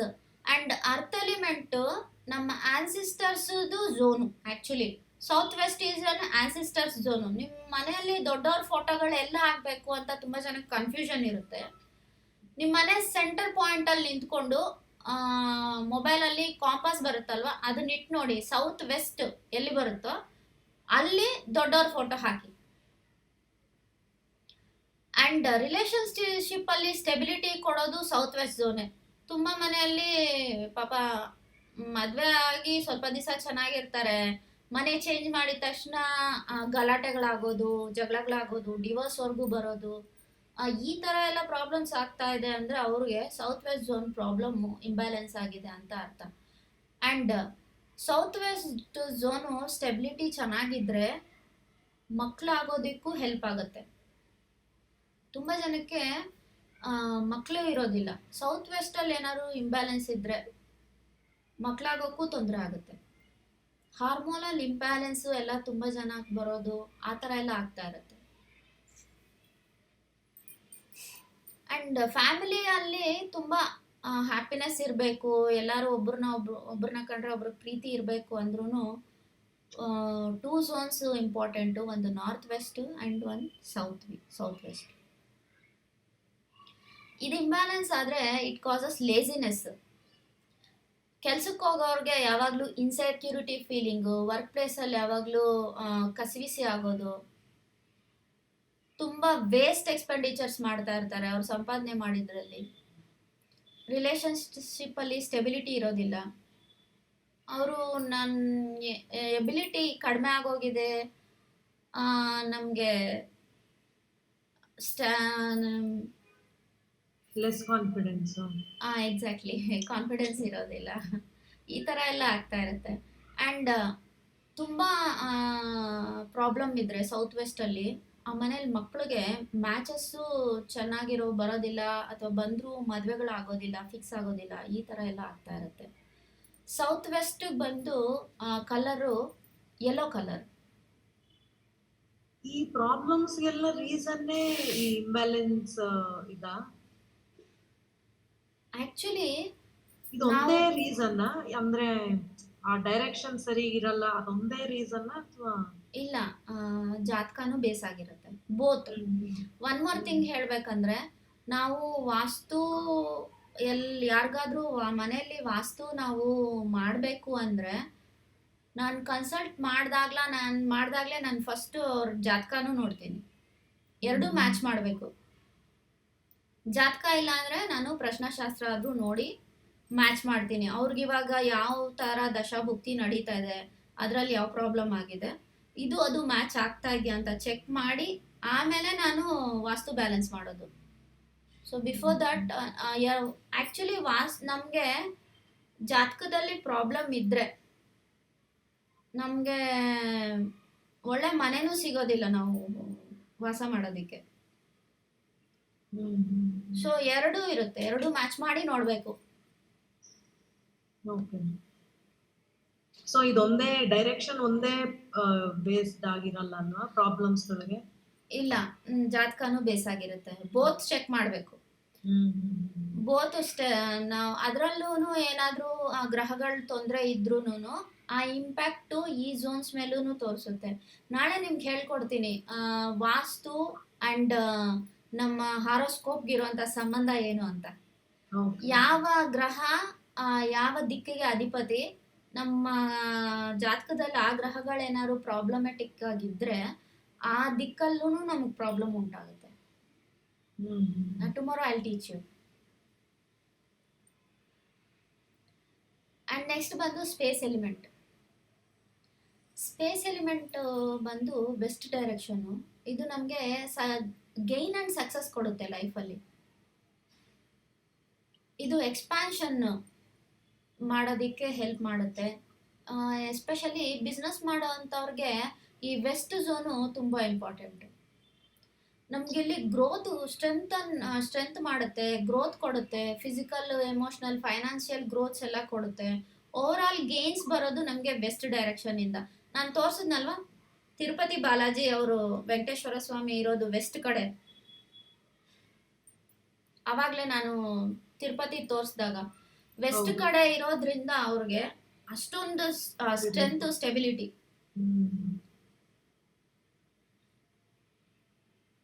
ಈ ವೆಸ್ಟ್ ಬ್ಯಾಲೆನ್ಸಿಂಗ್ ಆಗಿದ್ರೆ ನಾವೆಲ್ಲ ನೀಟಾಗಿ ಆರ್ಗನೈಸ್ ಮಾಡ್ಕೋತಾ ಇರ್ತೀವಿ ನಮ್ಮ ಲೈಫಲ್ಲಿ. ಸುಪೀರಿಯಾರಿಟಿ ಕಾಂಪ್ಲೆಕ್ಸು ಬರುತ್ತೆ. ಅಂದರೆ ನಾವು ಯಾರಿಗಿಂತಲೂ ಏನು ಕಡಿಮೆ, ನಮಗೆಲ್ಲ ಚೆನ್ನಾಗಿದೆ ಅನ್ನೋಂಥದ್ದು ಬರುತ್ತೆ. ಅದು ಅಷ್ಟು ಕಾನ್ಫಿಡೆನ್ಸ್ ಕೊಡುತ್ತೆ ವೆಸ್ಟ್ ಝೋನು ಚೆನ್ನಾಗಿದ್ರೆ. ಪಶ್ಚಿಮ ಚೆನ್ನಾಗಿದ್ರೆ ನಮಗೆ ಅಷ್ಟೊಂದು ಕಾನ್ಫಿಡೆನ್ಸ್ ಕೊಡುತ್ತೆ. ತುಂಬ ಜನ ಇವಾಗ ಅದು ಇಂಬ್ಯಾಲೆನ್ಸ್ ಆದರೆ ಏನಾಗುತ್ತಂತೆ, ಇವಾಗ ತುಂಬ ಜನ ನಮಗೆ ಮನೇಲಿ ನಮ್ಗೆ ದುಡ್ಡಂತೂ ಬರ್ತಾ ಇದೆ, ಲಕ್ಷಗಟ್ಟಲೆ ಸಂಪಾದನೆ ಮಾಡ್ತಾ ಇದ್ದೀವಿ, ನಮಗೆ ಲಾಭ ಕಾಣಿಸ್ತಾ ಇಲ್ಲ ಅಂತ ಹೇಳೋವಂಥ ಬಿಸ್ನೆಸ್ ಮ್ಯಾನ್ಗಳು ತುಂಬ ಜನ ಇದ್ದಾರಲ್ವಾ.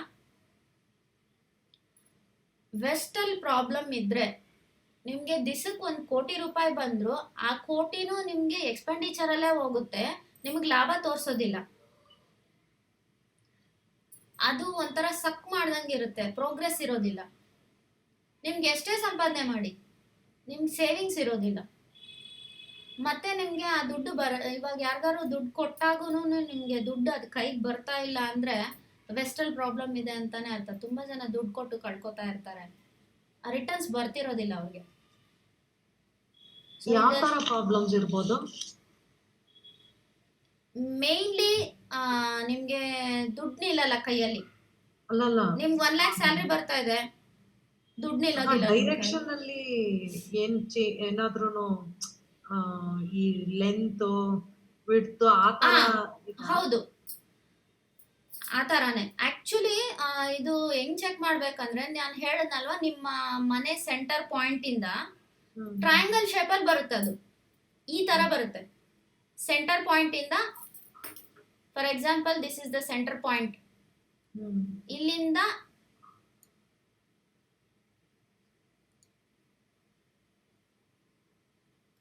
ಏನು ಕಾಣಿಸ್ತಿಲ್ಲ ಸರಸ್ವತಿ.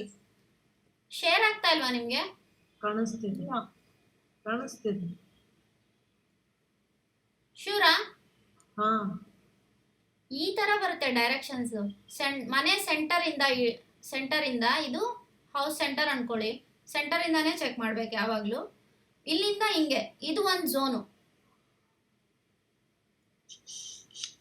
ಫಾರ್ ಎಕ್ಸಾಂಪಲ್ ಇದು ವೆಸ್ಟ್ ಅನ್ಕೊಳ್ಳಿ, ಇದು ಒಂದು ಝೋನ್.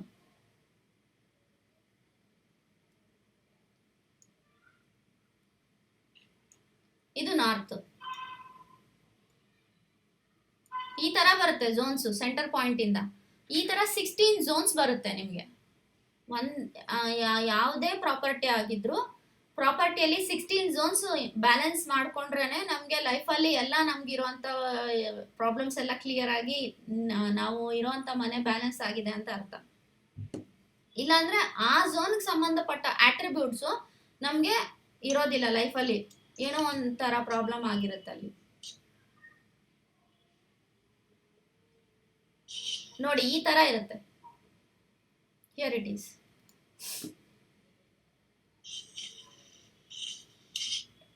ಡಿಗ್ರಿ ವೈಸ್ ಯಾವ ತರ ನೋಡ್ಬೇಕು ಅಂತ. So totally 360 degrees. ನಮ್ಗೆ ಅರ್ತ್ ಇರೋದು ಸರ್ಕಲ್ ಶೇಪ್ ಅಲ್ಲಿ ಅಂತ ಗೊತ್ತಲ್ವಾ ಎಲ್ಲರಿಗೂ. ನಮ್ಗೆ ಝೋನ್ಸ್ ಚೆಕ್ ಮಾಡ್ಬೇಕಂದ್ರು ಈ ತರ ಮನೆಯಲ್ಲಿ ಏನಾದ್ರು ನೋಡ್ಬೇಕಂದ್ರು ಈ ತರ 360 ಡಿಗ್ರೀಸ್ ಮ್ಯಾಪ್ ಅಲ್ಲಿ 360 ಡಿಗ್ರೀಸ್ ಇಟ್ಕೊಂಡೆ ಚೆಕ್ ಮಾಡ್ಬೇಕು. ಏನಾದ್ರೂ ವೇರಿಯೇಷನ್ಸ್ ಇದ್ರೆ ಅದು ಇಂಪ್ಯಾಕ್ಟ್ ಆಗುತ್ತೆ ಅಂತ ನೀವು ಹೇಳ್ತಾರೆ. ಡೆಫಿನೆಟ್ಲಿ. ಇವಾಗ ಎಲ್ಲಾರ್ಗೂ ತಿಳ್ದಂಗೆ ಭೂಮಿ ಗುಂಡಾಗಿದೆ, right? And moreover everybody notes odd sides ತುಂಬ ಇರುತ್ತೆ, ಒಂದೇ ಶೇಪಲ್ಲಿ ಇರೋದಿಲ್ಲ. ಅಂಡ್ ಟಿಲ್ಟು ಆಗಿರುತ್ತೆ. ನಾವಿವಾಗ ನೋಡ್ತೀವಲ್ವಾ, ರೋಡ್ ಎಂಟ್ರೆನ್ಸ್ ಅಲ್ಲಿ ನಿಂತ್ಕೊಂಡ್ರೆ ಕೆಲವೊಬ್ರಿಗೆ ರೋಡ್ ಎಂಡ್ ಕಾಣೋದೇ ಇಲ್ಲ, ಬಿಕಾಸ್ ಸೈಟ್ ಟಿಲ್ಟ್ ಆಗಿರುತ್ತೆ. ಎಲ್ಲ ಸೈಡ್ಸು ಎಕ್ಸಾಕ್ಟ್ ಆಗಿ ಸ್ಟ್ರೇಟ್ ಆಗಿ ಇರೋದೇ ಇಲ್ಲ. Site degree wise 10 degree, 20 degree, 15 degree, ಕೆಲವೊಬ್ರಿಗಂತೂ 45 ಡಿಗ್ರಿ ಟಿಲ್ಟ್ ಆಗಿರೋ ಸೈಟ್ಸು ಇರುತ್ತೆ. ನಾನು ಆ ಥರ ಮನೆಗೆ ವಾಸ್ತುನು ಮಾಡಿದ್ದೀನಿ. 45 ಡಿಗ್ರೀಸ್ ಟಿಲ್ಟ್ ಆಗಿರುತ್ತೆ. ಅವಾಗ ಏನಾಗುತ್ತೆ, ಇಲ್ಲಿರೋಂಥ ನಾರ್ತು ಇಲ್ಲಿಗೆ ಬಂದ್ಬಿಟ್ಟಿರುತ್ತೆ, ಈ ವೆಸ್ಟು ಇಲ್ಲಿ ಬಂದ್ಬಿಟ್ಟಿರುತ್ತೆ. ಸೊ ಟಿಲ್ಟ್ ಆಗೋದ್ರಿಂದ, ಸೈಟ್ ಟಿಲ್ಟ್ ಆಗೋದ್ರಿಂದ ಆ ಥರ ತುಂಬ ಸೈಟ್ಗಳು ಇರುತ್ತೆ. ನಾವು ಸೈಟ್ ತಗೊಳ್ಳೋವಾಗ ಚೆಕ್ ಮಾಡ್ಕೋಬೇಕು. ಅಥವಾ ಇವಾಗ ಮನೆ ಕಟ್ಬಿಟ್ಟಿರೋ ಮನೆನೂ ತಗೋತೀವಿ ಕೆಲವೊಂದ್ಸತಿ. ಇವಾಗ ಬ್ಯಾಂಗ್ಳೂರಲ್ಲಂತೂ ಅಪಾರ್ಟ್ಮೆಂಟ್ಸ್ ಜಾಸ್ತಿ ಆಗ್ಬಿಟ್ಟಿದೆ, ಅಪಾರ್ಟ್ಮೆಂಟು ತಗೋತೀವಿ. ನಾವು ಕಟ್ಬಿಟ್ಟಿರ್ತಾರೆ, ನಮ್ಗೇನು ಗೊತ್ತಾಗೋದಿಲ್ಲ. ಸೈಟ್ ಅಂದರೆ ನೋಡ್ಬೋದು, ಮನೆಗೇನಪ್ಪ ಮಾಡೋದು ಅಂತ ಇರುತ್ತಲ್ವಾ. ಸೊ ಅಂಥ ಟೈಮಲ್ಲಿ ಏನು ಮಾಡ್ಬೇಕಂದ್ರೆ ನಮ್ಮ ಮನೆದು ಪ್ಲ್ಯಾನ್ ತಗೋಬೇಕು.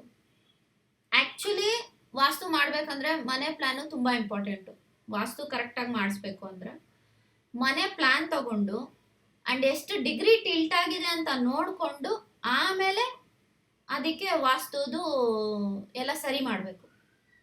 Before without plan we can't do any corrections, vastu corrections. Plan ಇದ್ರೇ ವಾಸ್ತು ಕರೆಕ್ಷನ್ಸ್ ಮಾಡೋಕ್ಕೆ ಸಾಧ್ಯ. ಇವಾಗ ಬಾಡಿಗೆ ಮನೆಯಲ್ಲೆಲ್ಲ ಇದ್ದೀವಿ, ಓನರ್ ನಮಗೆ ಪ್ಲ್ಯಾನ್ ಕೊಡೋದಿಲ್ಲ, ನಾವೇನಪ್ಪ ಮಾಡೋದು ಅನ್ನೋರು ಯಾರಿಗಾರು ಕನ್ಸಲ್ಟ್ ಮಾಡಿಕೊಂಡು ಪ್ಲ್ಯಾನ್ ಬರ್ಸ್ಕೋಬೋದು. ಅವ್ರು ಬಂದು ಮನೆ ಎಲ್ಲ ಅಳತೆ ತೊಗೊಂಡು ಹೋಗ್ತಾರೆ. They will charge around 15,000 to 20,000. ಮನೆ ಕರೆಕ್ಷನ್ಸ್ ಮಾಡಿಸ್ಕೋಬೇಕು ಅಂದ್ಕೊಂಡಿರೋರು ಪ್ಲ್ಯಾನ್ ಬರ್ಸ್ಕೋಬೋದು. ಪ್ಲ್ಯಾನ್ ಬರ್ಸ್ಕೊಂಡು ಎಷ್ಟು ಡಿಗ್ರಿ ಟಿಲ್ಟ್ ಆಗಿದೆ ಅಂತ ತಿಳ್ಕೊಂಡು ಆಮೇಲೆ ಅದಕ್ಕೆ ವಾಸ್ತು ಕರೆಕ್ಷನ್ಸ್ ಮಾಡ್ಕೋಬೋದು. ಇಲ್ಲ ಸಿಂಪಲ್ ಕರೆಕ್ಷನ್ಸು ನಾನು ನಿಮ್ಗೆ ನಾಳೆ ತಿಳಿಸ್ಕೊಡ್ತೀನಿ. ಆ ಥರ ಮಾಡ್ಕೊಂಡು ನೋಡಿ ಸರಿ ಹೋದರೆ ವೆಲ್ ಆ್ಯಂಡ್ ಗುಡ್, ಇಲ್ಲಾಂದರೆ ವಾಸ್ತು ಕರೆಕ್ಷನ್ ಮಾಡಿಸ್ಕೋಬೇಕು. ಆ್ಯಕ್ಚುಲಿ ಇದನ್ನು ಯಾವ ಥರ ಡಿವೈಡ್ ಮಾಡಿರೋದಪ್ಪ ಝೋನ್ಸು, 16 ಝೋನ್ಸು ಅಂದರೆ 360 ಡಿಗ್ರಿ ಸರ್ಕಲ್ಲು, 360 ಡಿಗ್ರಿ. ಅದನ್ನು 16 ಝೋನ್ಸ್, 360ನ 16 ಝೋನ್ಸ್ 16ಇಂದ ಡಿವೈಡ್ ಮಾಡಿದ್ರೆ ನಮಗೆ 22.5 ಬರುತ್ತೆ. ಸೊ ಒಂದು ಝೋನು 22.5 ಡಿಗ್ರಿ ಇರುತ್ತೆ. ಸೆಂಟರ್ ಆಫ್ ದ ಹೌಸಿಂದ ನಮ್ಗೆ ಹಿಂಗೆ ಟ್ರಯಾಂಗಲ್ ಶೇಪಲ್ಲಿ ತೊಗೊಂಡ್ರೆ ಒಂದು ಝೋನ್ ಬಂದು 22.5 ಡಿಗ್ರಿ. ಸೊ ಮತ್ತೆ ಇನ್ನೊಂದು ಝೋನು 22.5 ಡಿಗ್ರಿ ಆ್ಯಡ್ ಆಗುತ್ತೆ. ಎಕ್ಸಾಕ್ಟ್ ನಾರ್ತ್ ಅಂದರೆ 0 ಡಿಗ್ರಿ, ಈಸ್ಟ್ ಅಂದರೆ 90 ಡಿಗ್ರೀಸ್ ಬರುತ್ತೆ, ಎಕ್ಸಾಕ್ಟ್ ಈಸ್ಟ್. ಹಂಗೇನೆ ಎಕ್ಸಾಕ್ಟ್ ಸೌತ್ ಅಂದರೆ 180 ಡಿಗ್ರೀಸ್, ವೆಸ್ಟ್ ಅಂದರೆ 270 ಡಿಗ್ರೀಸ್ ಬರುತ್ತೆ.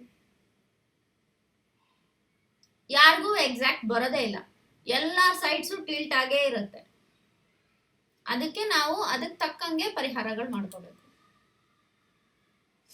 And this is how. ಇವಾಗ ನಿಮ್ಮ ಮನೆ ಪ್ಲ್ಯಾನ್ ಇದು ಅಂದ್ಕೊಳ್ಳಿ, ಎಕ್ಸಾಂಪಲ್ ಇದು ಮನೆ ಪ್ಲ್ಯಾನ್ ಆದರೆ ಈ ಥರ ವಾಸ್ತುದು ಶಕ್ತಿ ಚಕ್ರ ಅಂತ ಬರುತ್ತೆ. ನಿಮ್ಮ ಮನೆ ಪ್ಲ್ಯಾನ್ ಮೇಲೆ ಈ ಶಕ್ತಿ ಚಕ್ರ ಇಟ್ಟು ನೋಡಿದ್ರೆ ಎಷ್ಟು ಡಿಗ್ರಿ ಟಿಲ್ಟ್ ಆಗಿದೆಯೋ ಆ ಡಿಗ್ರಿಗೆ ನಾವು ನಾರ್ತ್ ಸೆಟ್ ಮಾಡಿಕೊಂಡು ಆಮೇಲೆ ಪ್ಲ್ಯಾನ್ ಮೇಲೆ ಇದನ್ನಿಟ್ಟು ನೋಡಿದ್ರೆ ಶಕ್ತಿ ಚಕ್ರ, ಆವಾಗ ಗೊತ್ತಾಗುತ್ತೆ ಯಾವ ಝೋನು ಎಲ್ಲಿ ಬಂದಿದೆ ಅಂತ. ಇವಾಗ ಉತ್ತರದ ಬಾಗ್ಲು ನಮ್ಮದು ಅಂತಾರೆ, ಅದು ಉತ್ತರದಲ್ಲಿ ಇರೋದೇ ಇಲ್ಲ ತುಂಬ ಜನಕ್ಕೆ, ಅದು ಹೋಗಿ ಈಸ್ಟಲ್ಲಿ ಇರುತ್ತೆ. ಬಿಕಾಸ್ ಸೈಡ್ ಟಿಲ್ಟ್ ಆದರೆ ಇಲ್ಲಿರ್ಬೇಕಾಗಿರೋಂಥ ನಾರ್ತು ಇಲ್ಲಿ ಬರ್ಬೋದು ಅಥವಾ ಇಲ್ಲಿ ಬರ್ಬೋದು. ನೀವು ಇಲ್ಲಿ ಬಾಗಿಲಿಟ್ಟಿದ್ದೀವಿ ಅಂತ ಹೇಳ್ತೀರಾ, ಆವಾಗ ಇಲ್ಲಿರೋಂಥ ನಾರ್ತ್ ಆಫ್ ನಾರ್ತ್ ಈಸ್ಟು ಅಥವಾ ನಾರ್ತ್ ಈಸ್ಟು, ಇಲ್ಲ ಕೆಲವ್ರಿಗೆ ಈಸ್ಟ್ ಆಫ್ ನಾರ್ತ್ ಈಸ್ಟು, ಇದು ಇಲ್ಲಿ ಬರ್ಬೋದು. ಸೊ ಆಗಿರೋದ್ರಿಂದ ಎಕ್ಸಾಕ್ಟ್ ಆಗಿ ನಮ್ಗೆ ಬರಬೇಕು, ಗೊತ್ತಾಗಬೇಕು ಯಾವ ಕಡೆ ಬಾಗಿಲಿಟ್ಟಿದ್ದೀವಿ ಅಂತ ಗೊತ್ತಾಗಬೇಕು ಅಂದರೆ ನಮ್ಮ ಸೈಟ್, ನಮ್ಮ ಮನೆ ಪ್ಲ್ಯಾನ್ ಇರಬೇಕು. ಆ್ಯಂಡ್ ಎಷ್ಟು ಡಿಗ್ರಿ ಟಿಲ್ಟ್ ಆಗಿದೆನೂ ಗೊತ್ತೇ ಇರಬೇಕು. ಅದು ಗೊತ್ತಾದ್ರೇ ನಾವು ರೆಮಿಡೀಸ್ ಮಾಡೋಕ್ಕೆ ಸಾಧ್ಯ, ವಾಸ್ತು ಕರೆಕ್ಷನ್ಸ್ ಮಾಡೋಕ್ಕೆ ಸಾಧ್ಯ.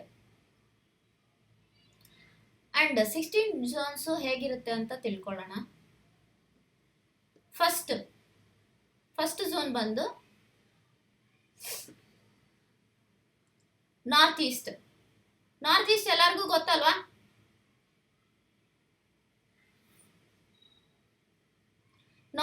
ನಾರ್ತ್ಗೂ ಈಸ್ಟ್ಗೂ ಮಧ್ಯದಲ್ಲಿ ಇರುವಂತದ್ದು ಝೋನ್ ಬಂದು ನಾರ್ತ್ ಈಸ್ಟ್. ಇದು ಯಾವುದಕ್ಕೆ, ಇದು ನಾರ್ತ್ ಈಸ್ಟ್ ಝೋನ್ ಆಟ್ರಿಬ್ಯೂಟ್ ಏನಪ್ಪಾ ಅಂದ್ರೆ ನ್ಯೂ ಐಡಿಯಾಸ್, ಮೆಂಟಲ್ ಕ್ಲಾರಿಟಿ ಇರುತ್ತೆ ಅಂಡ್ ಎಕ್ಸ್ಪಾನ್ಷನ್. ಸ್ಪಿರಿಚುಯಾಲಿಟಿಗೂ ನಾರ್ತ್ ಈಸ್ಟ್ ಝೋನೇ ಇಂಪಾರ್ಟೆಂಟು. ಮನೆಯಲ್ಲಿ ದೇವ್ರ ಭಕ್ತಿ ಎಲ್ಲ ಚೆನ್ನಾಗಿದೆ. ಅವ್ರ ಮನೆಯಲ್ಲಿ ತುಂಬಾ ಜ್ಞಾನಿಗಳು, ತುಂಬಾ ಗ್ರಂಥಗಳು ಎಲ್ಲ ಓದ್ತಾ ಇರ್ತಾರೆ. ಅವರೆಲ್ಲ ನಾರ್ತ್ ಈಸ್ಟ್ ಝೋನು ಬ್ಯಾಲೆನ್ಸ್ಡ್ ಆಗಿರುತ್ತೆ. ಅವ್ರಿಗೆಲ್ಲ ಒಳ್ಳೆ ವಿಷನ್ ಇರುತ್ತೆ, ಅವ್ರಿಗೆ ಕ್ಲಾರಿಟಿ ಇರುತ್ತೆ. ಇದ್ರ ಕಲರ್ ಬಂದು ಬ್ಲೂ ಅಂಡ್ ಬ್ಲ್ಯಾಕ್. ನೀವು ನಾರ್ತ್ ಈಸ್ಟ್ ಕಡೆ ಕರ್ಟನ್ಸ್ ಹಾಕಿದ್ರು ಅಥವಾ ಏನಾದರೂ ವಸ್ತು ದೊಡ್ಡ, ಫಾರ್ ಎಕ್ಸಾಂಪಲ್ ಫ್ರಿಡ್ಜ್ ತಂದಿದ್ದೀರಾ, ನಾರ್ತ್ ಈಸ್ಟಲ್ಲಿ ಇಡಬೇಕು. ಫಸ್ಟ್ ಆಫ್ ಆಲ್ ನಾರ್ತ್ ಈಸ್ಟಲ್ಲಿ ಏನು ಭಾರ ಇರಬಾರ್ದು. ಇನ್ ಕೇಸ್ ಇಟ್ಟರೆ ಬ್ಲೂ ಆ್ಯಂಡ್ ಬ್ಲ್ಯಾಕ್ ಯೂಸ್ ಮಾಡಬೇಕು. And one more thing, interesting topic ಇದ್ರ ನಾರ್ತ್ ಈಸ್ಟ್ ಬಗ್ಗೆ.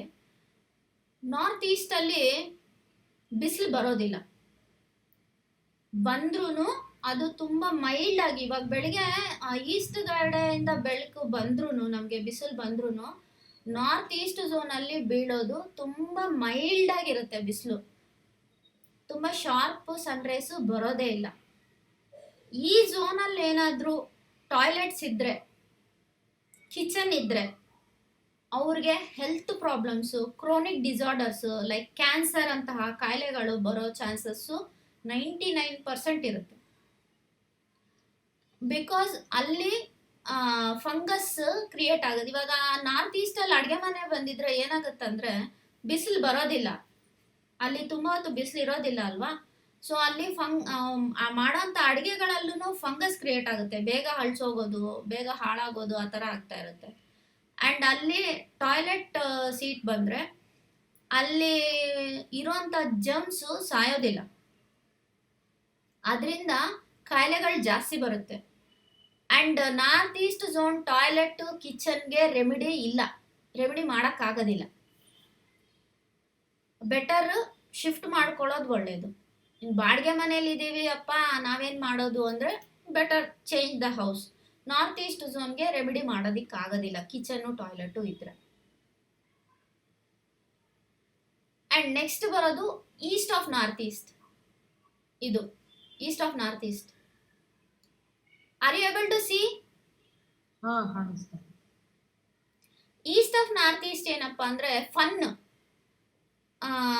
ರೀಕ್ರಿಯೇಷನ್ ಮಾಡುತ್ತೆ, ರಿಫ್ರೆಶ್ ಮಾಡುತ್ತೆ, ಬಾಡಿ ಆ್ಯಂಡ್ ಮೈಂಡ್ನ ರಿಫ್ರೆಶ್ ಮಾಡುತ್ತೆ. ಯಾರಿಗಾದ್ರೂ ಆಗಲಿ, ಅವರು ಎಷ್ಟೇ ದುಡಿದ್ರೂ ಅವ್ರ ಮನೆಯಲ್ಲಿ ಒಂದು ಸಂತೋಷ ಇಲ್ಲ, ಹ್ಯಾಪಿನೆಸ್ ಇಲ್ಲ, ಎಂಜಾಯ್ಮೆಂಟ್ ಇಲ್ಲ ಅಂದರೆ ಅವ್ರಿಗೆ ಈಸ್ಟ್ ಆಫ್ ನಾರ್ತ್ ಈಸ್ಟ್ ಝೋನಲ್ಲಿ ಪ್ರಾಬ್ಲಮ್ ಏನಾದ್ರು ಹೊಂದಿರುತ್ತೆ. ಇದ್ರ ಕಲರ್ ಬಂದು blue and green. You can use both the colours. Next ಬರೋದು east zone. Excuse me. East zone social connectivity. ಆಮೇಲೆ ಗೌರ್ನಮೆಂಟ್ಗೂ ಈಸ್ಟ್ ಝೋನೇ. ನಿಮಗೆ ಗೌರ್ಮೆಂಟ್ ಕಡೆಯಿಂದ ಏನಾದರೂ ಕೆಲಸಗಳಾಗಬೇಕು, ಗೌರ್ಮೆಂಟ್ ಅವ್ರ ಅಥವಾ ಪೊಲಿಟಿಷನ್ಸ್ಗೆ ಒಳ್ಳೆ ಕನೆಕ್ಟಿವಿಟಿ ಬೇಕು, ಅದೆಲ್ಲ ಈಸ್ಟ್ ಝೋನೇ. This is the zone of association. And meetings conduct ಮಾಡ್ತಾ ಇರ್ತಾರಲ್ಲ, ಅದು ಆಫೀಸ್ ಆಗಲಿ ಅಥವಾ ಎನಿ ಮೀಟಿಂಗ್ಸು ಫ್ರೂಟ್ಫುಲ್ ಆಗಬೇಕು ಅಂದರೆ ಈಸ್ಟಲ್ಲಿ ಕೂತ್ಕೊಂಡು ಮೀಟಿಂಗ್ಸ್ ಮಾಡಿದ್ರೆ ತುಂಬ ಒಳ್ಳೆಯದು. ಕೆಲವೊಂದು ದೊಡ್ಡ ದೊಡ್ಡ ಹೋಟೆಲ್ಗಳಿಗೆ ಮೀಟಿಂಗ್ ಪ್ಲೇಸ್ ಫಿಕ್ಸ್ ಮಾಡಿರ್ತಾರಲ್ವ, ಮೀಟಿಂಗ್ ಹಾಲು, ಅದೆಲ್ಲ ತುಂಬ ಜನ VIP ಎಲ್ಲ ಬಂದು ಮೀಟಿಂಗ್ಸ್ ಅಟೆಂಡ್ ಮಾಡ್ತಾ ಇರ್ತಾರೆ. ಅಂತಹ ಬಿಸ್ನೆಸ್ ಪ್ಲೇಸು, ಅಂತಹ ಹೋಟೆಲ್ಗಳಲ್ಲೆಲ್ಲ ಈಸ್ಟ್ ಝೋನಲ್ಲಿ ಆ ಮೀಟಿಂಗ್ ಹಾಲ್ ಇಟ್ಟಿರ್ತಾರೆ, ಅಥವಾ ಅಲ್ಲಿ ಕೂತ್ಕೊಂಡು ಮೀಟಿಂಗ್ ಮಾಡೋಂಥ ಪ್ಲೇಸ್ನ ಅವ್ರು ಅರೇಂಜ್ ಮಾಡಿರ್ತಾರೆ. ಆವಾಗ ಮೀಟಿಂಗ್ ಫ್ರೂಟ್ಫುಲ್ ಆಗ್ತಾ ಇರುತ್ತೆ. ಆ್ಯಂಡ್ ಇದ್ರದ್ದು ಗ್ರೀನ್ ಕಲರ್ ಬಂದು green. Next East of south east, ಇದು ಬಂದು ಚರ್ನಿಂಗ್ ಝೋನ್. ತುಂಬಾ ಡೀಪ್ ಆಗಿ ಆಲೋಚನೆ ಮಾಡ್ತಾ ಇರ್ತಾರೆ ಅಂತವ್ರ ಕೆಲವೊಬ್ರು ಮನೆಯಲ್ಲಿ ತುಂಬಾ ಜಾಸ್ತಿ ಯೋಚನೆ ಮಾಡಿ ತುಂಬಾ ಮನ್ಸೆಲ್ಲ ತುಂಬಾ ಆಲೋಚನೆಗಳೇ ತುಂಬಿಕೊಂಡಿದೆ ಅಂದ್ರೆ ಅವ್ರಿಗೆ east of south east zone ಬಂದು ಪ್ರಾಬ್ಲಮ್ ಇರುತ್ತೆ, ಅಥವಾ ಅಲ್ಲಿ ದೇವ್ರ ಮನೆ ಇರುತ್ತೆ. ಅಂತ ಕಡೆ ದೇವ್ರ ಮನೆ ಇಡೋದೂ ಒಳ್ಳೇದಲ್ಲ. ಇದು ನಿಮ್ಗೆ ನೆನ್ಪಿದ್ಯಾ? ಅಮೃತ ಬರೋದಿಕ್ಕೆ ಇದು ಮಾಡ್ತಾರೆ, ಸಮುದ್ರ ಮಂಥನ ಮಾಡ್ತಾರೆ. ಇಲ್ಲಿ ಯಾರು ಮನೆಯಲ್ಲಿ ಸೋಫಾಗಳು ಹಾಕಿ ಟಿವಿನ ಇಟ್ಕೊಂಡು, ಐ ಮೀನ್ ಟಿವಿ ನೋಡಕ್ಕಂತಲೇ ಕೆಲವೊಂದು ಸೋಫಾಗಳು ಹಾಕಿರ್ತಾರಲ್ವಾ ಹಾಲಲ್ಲಿ, ಇದೇನಾದ್ರು ಈಸ್ಟ್ ಆಫ್ ಸೌತ್ ಈಸ್ಟ್ ಬಂದು ಹಾಲಿಗೆ ಬಂದ್ಬಿಟ್ರೆ ಅಲ್ಲಿ ಸೋಫಾಗಳು ಹಾಕೊಂಡು ಅಲ್ಲಿ ಕೂತ್ಕೊಂಡು ಟಿವಿ ನೋಡೋ ಅಂತವ್ರು ರೆಗ್ಯುಲರ್ ಆಗಿ ಅವ್ರ ಮೈಂಡ್ ಸೆಟ್ ಹಿಂಗೆ ಇರುತ್ತೆ, ತುಂಬಾ ಆಲೋಚನೆ ಜಾಸ್ತಿ ಇರುತ್ತೆ. ಈ ಝೋನ್ ಇಂಬ್ಯಾಲೆನ್ಸ್ ಆದ್ರೂ ಹಂಗೆ ಇರುತ್ತೆ. ಇದು ಯಾವ್ದಕ್ ಒಳ್ಳೇದಂದ್ರೆ ಟಾಯ್ಲೆಟ್ಗೆ ಇದು ಒಳ್ಳೆ ಝೋನು. ಈ ಝೋನಲ್ಲಿ ಟಾಯ್ಲೆಟ್ ಇದ್ರೆ ವಾಸ್ತು ಕರೆಕ್ಟ್ ಆಗಿರುತ್ತೆ. ಟಾಯ್ಲೆಟ್ ಇಂದ ವಾಸ್ತು ದೋಷಗಳು ಬರುವಂತದ್ದು ಏನು ದೋಷ ಬರೋದಿಲ್ಲ.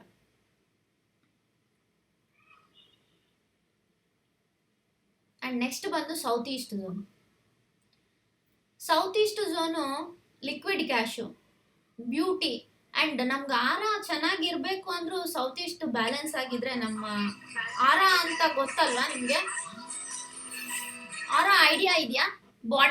ನಮ್ಮ ಬಾಡಿಗೆ ಒಂದು ಆರ ಇರುತ್ತೆ. ರೇಖಿ ಅಲ್ಲಿ ಕೇಳಿರ್ತಾರೆ, ರೇಖಿ ಮಾಡಿರೋ ಅಂತವ್ರು. ಭಾರತೀಯವರೇ, ನಿಮ್ಗೆ ಐಡಿಯಾ ಇದೆಯಾ?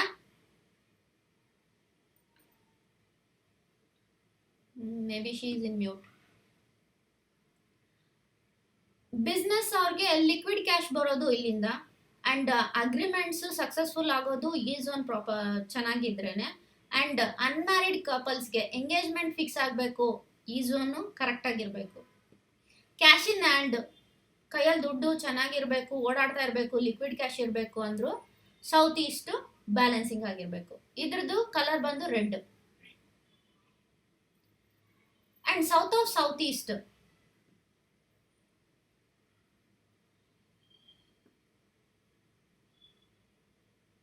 ಇದು zone of confidence, strength, passion in work ಕೊಡುತ್ತೆ. ಈ zone south of south east, it gives passion in work. ಇದು ತುಂಬಾ ಪವರ್ನು ಕೊಡುತ್ತೆ. ಆ ಮನೆಯಲ್ಲಿ, ಯಾವ ಮನೆಯಲ್ಲಿ ಸೌತ್ ಆಫ್ ಸೌತ್ ಈಸ್ಟ್ ಚೆನ್ನಾಗಿದೆ, ಸ್ಟೆಪ್ ಇಂಬ್ಯಾಲೆನ್ಸ್ ಇಲ್ದಿರ ಬ್ಯಾಲೆನ್ಸಿಂಗ್ ಆಗಿದೆ ಅಂದ್ರೆ ಅವ್ರ ಮನೆಯಲ್ಲಿರೋಂಥವ್ರಿಗೆ ಕಾನ್ಫಿಡೆನ್ಸ್ ತುಂಬಾ ಚೆನ್ನಾಗಿರುತ್ತೆ. ಅಂಡ್ ಮಕ್ಕಳಿಗೆ, ಓದೋಂಥ ಮಕ್ಕಳಿಗೆ ಈ room south of south East room ಕೊಟ್ರೆ ತುಂಬಾ ಕಾನ್ಫಿಡೆನ್ಸ್ ಆಗಿರ್ತಾರೆ. ಅವರು ನೆಕ್ಸ್ಟ್ ಲೆವೆಲ್ಗೆ ಓದಕ್ಕಾಗ್ಲಿ ಅಂಡ್ ಉದ್ಯೋಗಕ್ಕೆ ಹೋಗೋಕ್ಕಾಗ್ಲಿ, ಕೆಲಸದಲ್ಲಿ ಎಲ್ಲ ಕಾನ್ಫಿಡೆನ್ಸ್ ಇರುತ್ತೆ. ಇದ್ರ ಕಲರ್ ಬಂದು ರೆಡ್ ಕಲರ್. ಅಂಡ್ ಸೌತ್, ಎಲ್ಲಾರ್ಗೂ ನಾವು ಮಾಡ್ತಾ ಇದ್ದೀವಿ, ಕೆಲಸ ಮಾಡ್ತಾ ಇದ್ದೀವಿ, ನಮ್ಗೆ ನೇಮ್ ಫೇಮ್ ಇಲ್ಲ, ಕೊರತೆ ಇದೆ ನೇಮ್ ಫೇಮ್ಗೆ. ನಾವು ಎಷ್ಟು ಚೆನ್ನಾಗಿ ಕೆಲಸ ಮಾಡಿದ್ರು ಯಾರು ನಮ್ಮನ್ನ ಹೊಗಳಲ್ಲ ಅಂತೆಲ್ಲ ಇರ್ತಾರಲ್ವಾ ಕೆಲವೊಬ್ರು. ಅಂಥವ್ರ ಮನೆಯಲ್ಲಿ ಸೌತ್ ಝೋನಲ್ಲಿ ಇಂಬ್ಯಾಲೆನ್ಸ್ ಇರುತ್ತೆ. ಸೌತ್ ಇಂಬ್ಯಾಲೆನ್ಸ್ ಆದ್ರೆ ಕಾನ್ಫಿಡೆನ್ಸ್ ಕಡಿಮೆ ಆಗಿರುತ್ತೆ, ಹೆಸರು ಕೀರ್ತಿ ಪ್ರತಿಷ್ಠೆ ಇರೋದಿಲ್ಲ. And south is also responsible for branding. Business ನಲ್ಲಿ ಬ್ರ್ಯಾಂಡ್ ಅಂತ ಇರ್ತಾರಲ್ವಾ, ಆ ಥರ ಬ್ರ್ಯಾಂಡಿಂಗ್ಗೆ ಸೌತ್ ರೆಸ್ಪಾನ್ಸಿಬಲ್. ಯಾವ್ದಾದ್ರು ಬ್ರ್ಯಾಂಡ್ ತುಂಬಾ ಚೆನ್ನಾಗಿ ಇದಾಗಿದೆ ಅಂದ್ರೆ ಅವ್ರ ಆಫೀಸ್ ಆಗ್ಲಿ ಅವ್ರ ಮನೆ ಆಗ್ಲಿ ಅವ್ರಿಗೆಲ್ಲ ಸೌತ್ ಝೋನು ಬ್ಯಾಲೆನ್ಸಿಂಗ್ ಆಗಿರುತ್ತೆ. ಬಿಸ್ನೆಸ್ ಇಂಡಸ್ಟ್ರಿಗೆ ಇದು ತುಂಬಾ ಇಂಪಾರ್ಟೆಂಟ್. ಅಂಡ್ ಇದು ರೆಡ್ ಕಲರ್. ಎಲ್ರಿಗೂ ಅರ್ಥ ಆಗ್ತಾ ಇದೆ ಅಲ್ವಾ? ಅರ್ಥ ಆಗ್ತಾ ಇದೆ, ಬಟ್ ಆ ಕಲರ್ ಒಂಚೂರು ಏನೋ ಕನ್ಫ್ಯೂಷನ್ ಇದೆ. ಆ ಕಲರ್ನ ಇನ್ ಕೇಸ್ ಇಂಬ್ಯಾಲೆನ್ಸ್ ಇದ್ರೆ ಅಲ್ಲಿ ಹಾಕ್ಬೇಕಾ ಅಥವಾ ಕಲರ್ ಸಿಗ್ನಿಫಿಕೆನ್ಸ್ ಏನು ಅಂತ ಇದಾಗ್ತಾ ಇದೆ. ಆ ಕಲರ್ ಏನಂದ್ರೆ, ಇವಾಗ ನಾನು ನಿಮ್ಗೆ ಹೇಳಿದ್ನಲ್ವಾ, ಇವಾಗ ಫಾರ್ ಎಕ್ಸಾಂಪಲ್ ನಾನು ನಿಮ್ಗೆ ಸೌತ್ ಈಸ್ಟ್ ತೋರಿಸ್ತೀನಿ ರೀ. ಇದು ಸೌತ್ ಈಸ್ಟ್. ಹ್ಮ್ ಆಗ್ನೇಯ ದಿಕ್ಕು ಐಡಿಯಾ ಇದೆ ಅಲ್ವಾ, ಎಲ್ಲಾರ್ಗೂ ಅಡಿಗೆ ಮನೆ ಬರ್ಬೇಕು ಆಗ್ನೇಯದಲ್ಲಿ ಅಂತ ಇರ್ತಾರಲ್ವಾ. ಹ್ಮ್ ಹ್ಮ್ ಹ್ಮ್ ಈ ಆಗ್ನೇಯ ದಿಕ್ಕಲ್ಲಿ ಇವಾಗ ಅಡಿಗೆ ಮನೆಯಲ್ಲಿ ನಾವು ಫ್ರಿಡ್ಜ್ ಇಟ್ಟಿರ್ತೀವಲ್ವಾ, ಹ್ಮ್ ಹ್ಮ್ ಬ್ಲೂ ಕಲರ್ ಫ್ರಿಡ್ಜ್ ತಗೊಂಡ್ಬಂದು ಸೌತ್ ಈಸ್ಟ್ ಅಲ್ಲಿ ಇಟ್ಟು ಅಂತ ಅನ್ಕೊಳ್ಳಿ. ಸೌತ್ ಈಸ್ಟ್ ಅಲ್ಲಿ ಬ್ಲೂ ಕಲರ್ ಫ್ರಿಡ್ಜ್ ತಂದಿಟ್ರೆ ಏನಾಗುತ್ತೆ, ಇಂಬ್ಯಾಲೆನ್ಸ್ ಆಗುತ್ತೆ, ಕ್ಯಾಶ್ ಇನ್ಫ್ಲೋ ಕಡಿಮೆ ಆಗುತ್ತೆ. Okay okay. ಅದ್ ನೀವು ಹೇಳ್ತಾ ಇರೋ ಕಲರು ರೆಮಿಡಿನ ಅದು? ಆ ಆ ಕಲರ್ಸ್ imbalance ಯೂಸ್ ಗೆ? ಮಾಡ್ಬೇಕು. ಓಕೆ. ನಾನು ಹೇಳ್ದಲ್ವಾ, ಇವಾಗ ಅಡಿಗೆ ಮನೆಯಲ್ಲಿ ಬ್ಲೂ ಫ್ರಿಡ್ಜ್, ಸೌತ್ ಈಸ್ಟ್ ಝೋನ್ಗೆ ನಿಮ್ ಅಡಿಗೆ ಮನೆ ಬಂದಿದೆ. ಹ್ಮ್ ಹ್ಮ್ ಆ ಝೋನಲ್ಲಿ ನಿಮ್ಗೆ ಅಡಿಗೆ ಮನೆ ಬಂದಾಗ ಅಲ್ಲಿ ನೀವು ಬಂದು ಬ್ಲೂ ಕಲರ್ ನೀವು ಫ್ರಿಡ್ಜ್ ತಗೊಂಬಂದು ಇಟ್ರಿ ಅಂತ ಅನ್ಕೊಳ್ಳಿ. ಹ್ಮ್ ಹ್ಮ್ ನಿಮ್ಗೆ ಲಿಕ್ವಿಡ್ ಕೈಯಲ್ಲಿ ಕಾಸಿರೋದಿಲ್ಲ, ಲಿಕ್ವಿಡ್ ಕ್ಯಾಶ್ ಇರೋದಿಲ್ಲ, ಅಗ್ರಿಮೆಂಟ್ಸ್ ಆಗೋದಿಲ್ಲ. ಈ ತರ ಆ ಝೋನ್ ಆಟ್ರಿಬ್ಯೂಟ್ಸು ಸ್ಟಕ್ ಆಗ್ಬಿಡುತ್ತೆ. ಓಕೆ. ಅದಕ್ಕೆ ನಿಮ್ಗೆ ಸೌತ್ ಈಸ್ಟ್ ಅಲ್ಲಿ ಅಡಿಗೆ ಮನೆ ಇದ್ರೆ ನಿಮ್ ಅಡಿಗೆ ಮನೆ ರೆಡ್ ಕಲರ್ ಫ್ರಿಡ್ಜ್ ಇಡಿ, ಅಥವಾ ರೆಡ್ ಕಲರ್ ಗೆ ಸಂಬಂಧಪಟ್ಟ ಇವಿರುತ್ತಲ್ವಾ, ಪಿಂಕ್, ಲೈಟ್ ರೆಡ್, ನೀವು ಫುಲ್ ರೆಡ್ ಇಲ್ದೆ ಇಲ್ಲ ಅಂದ್ರೂ ನಿಮ್ಗೆ ಲೈಟ್ ಕಲರು, ಪಿಂಕ್, ಆ family colours, red family colours use ಮಾಡಿ ಅಂತ ಅರ್ಥ. ಓಕೆ. ನೆಕ್ಸ್ಟ್ ಬಂದು ನಾನು ನಿಮ್ಗೆ ಯಾವ್ದು ಎಕ್ಸ್ಪ್ಲೈನ್ ಮಾಡ್ತಾ ಇದ್ದೆ, ಸೌತ್ ವೆಸ್ಟ್ ಅಲ್ವಾ, ಸೌತ್ ಆಫ್ ಸೌತ್ ವೆಸ್ಟ್. ಈ ಸೌತ್ ಆಫ್ ಸೌತ್ ವೆಸ್ಟ್ ಏನಪ್ಪಾ ಅಂದ್ರೆ ಎಕ್ಸ್ಪೆಂಡಿಚರ್ ಝೋನ್. ತುಂಬಾ ಜನ ಇವಾಗ bedrooms, master bedroom south west ಅಲ್ಲಿ ಇರಬೇಕು ಅಂತ ಹೇಳ್ತಾರೆ ಅಲ್ವಾ. ತುಂಬಾ ಜನದ ಮನೆಯಲ್ಲಿ ಸೌತ್ ವೆಸ್ಟ್ ಅಲ್ಲಿ ಮಾಸ್ಟರ್ ಬೆಡ್ರೂಮ್ ಇರುತ್ತೆ. ಆದ್ರೆ ಒಂದು ಝೋನ್ ಮಾತ್ರ ಇರೋದಿಲ್ಲ. ಒಂದ್ ಬೆಡ್ರೂಮ್ 10x10 ರೂಮ್ ಇದ್ರೂ ನಿಮ್ಗೆ 22.5 ಡಿಗ್ರಿ ಅಂದ್ರೆ 2-3 ಝೋನು ಒಂದ್ ರೂಮ್ ಅಲ್ಲಿ ಇರುತ್ತೆ. ಆಗ ನಿಮ್ಗೆ ಸೌತ್ ಆಫ್ ಸೌತ್ ವೆಸ್ಟ್ ನಿಮ್ ಬೆಡ್ರೂಮ್ಗೆ ಸೇರ್ತು ಅಂತ ಅನ್ಕೊಳ್ಳಿ. ಇವಾಗ ಎಲ್ಲಾರು ಕ್ಯಾಶ್ ಇನ್ಕಮಿಂಗ್ ಔಟ್ ಗೋಯಿಂಗ್ ಏನ್ ಯೂಸ್ ಮಾಡ್ತಾ ಇದ್ದಾರೆ, ಮೊಬೈಲ್, ರೈಟ್. ನಿಮಗೆ south of south west zone ಅಲ್ಲಿ ಸಾಕೆಟ್ ಇರುತ್ತೆ, ಕರೆಂಟ್ದು ಪ್ಲಗ್ ಪಾಯಿಂಟ್ ಇರುತ್ತೆ. ನೀವು ನಿಮ್ ಫೋನ್, ನಿಮ್ ಬೆಡ್ರೂಮ್ ನಲ್ಲಿ ನಿಮ್ ಫೋನ್ ನ ತಗೊಂಡೋಗಿ ಆ ಝೋನ್ ಅಲ್ಲಿ ನೀವು ಚಾರ್ಜಿಂಗ್ ಹಾಕ್ತೀರಾ. ನಿಮ್ ಹಣ ಎಲ್ಲ ಎಕ್ಸ್ಪೆಂಡಿಚರ್ ಜಾಸ್ತಿ ಆಗುತ್ತೆ. Because you are using your phone. Cash out going incoming ಈ ನಡುವೆ ಎಲ್ಲಾರು ಫೋನ್ ಪೇ, ಗೂಗಲ್ ಪೇಗೆ ಎಲ್ಲ ಮಾಡ್ತಿದಾರಲ್ವಾ, ಯಾರು ಕ್ಯಾಶ್ ವಿಡ್ರಾ ಮಾಡ್ತಾ ಇಲ್ಲ. ತುಂಬಾ ಜನ ಯೂಸ್ ಮಾಡೋದು ಅವ್ರ ಫೋನೇ, ಅವ್ರ ಕ್ಯಾಶ್ಗೋಸ್ಕರ. ಸೊ ಆ ಝೋನಲ್ಲಿ ನೀವು ತಗೊಂಡೋಗಿ ನಿಮ್ ಫೋನ್ ಚಾರ್ಜ್ ಹಾಕಿದ್ರಿ, ಆ ಝೋನಲ್ಲಿ ಒಂದು ಟೇಬಲ್ ಹಾಕಿರ್ತೀರಾ, ನೀವು ಅದ್ರ ಮೇಲೆ ನಿಮ್ ಪರ್ಸ್ ಇಡ್ತಾ ಇದ್ದೀರಾ, ನಿಮ್ ಹ್ಯಾಂಡ್ ಬ್ಯಾಗ್ ಇಡ್ತಾ ಇದ್ದೀರಾ, ನಿಮ್ ಮೊಬೈಲ್ ಇಡ್ತಾ ಇದ್ದೀರಾ. ವೇಸ್ಟ್ ಫುಲ್ ಎಕ್ಸ್ಪೆಂಡಿಚರ್ ನಿಮ್ಗೆ ಜಾಸ್ತಿ ಆಗ್ತಾ ಇರುತ್ತೆ,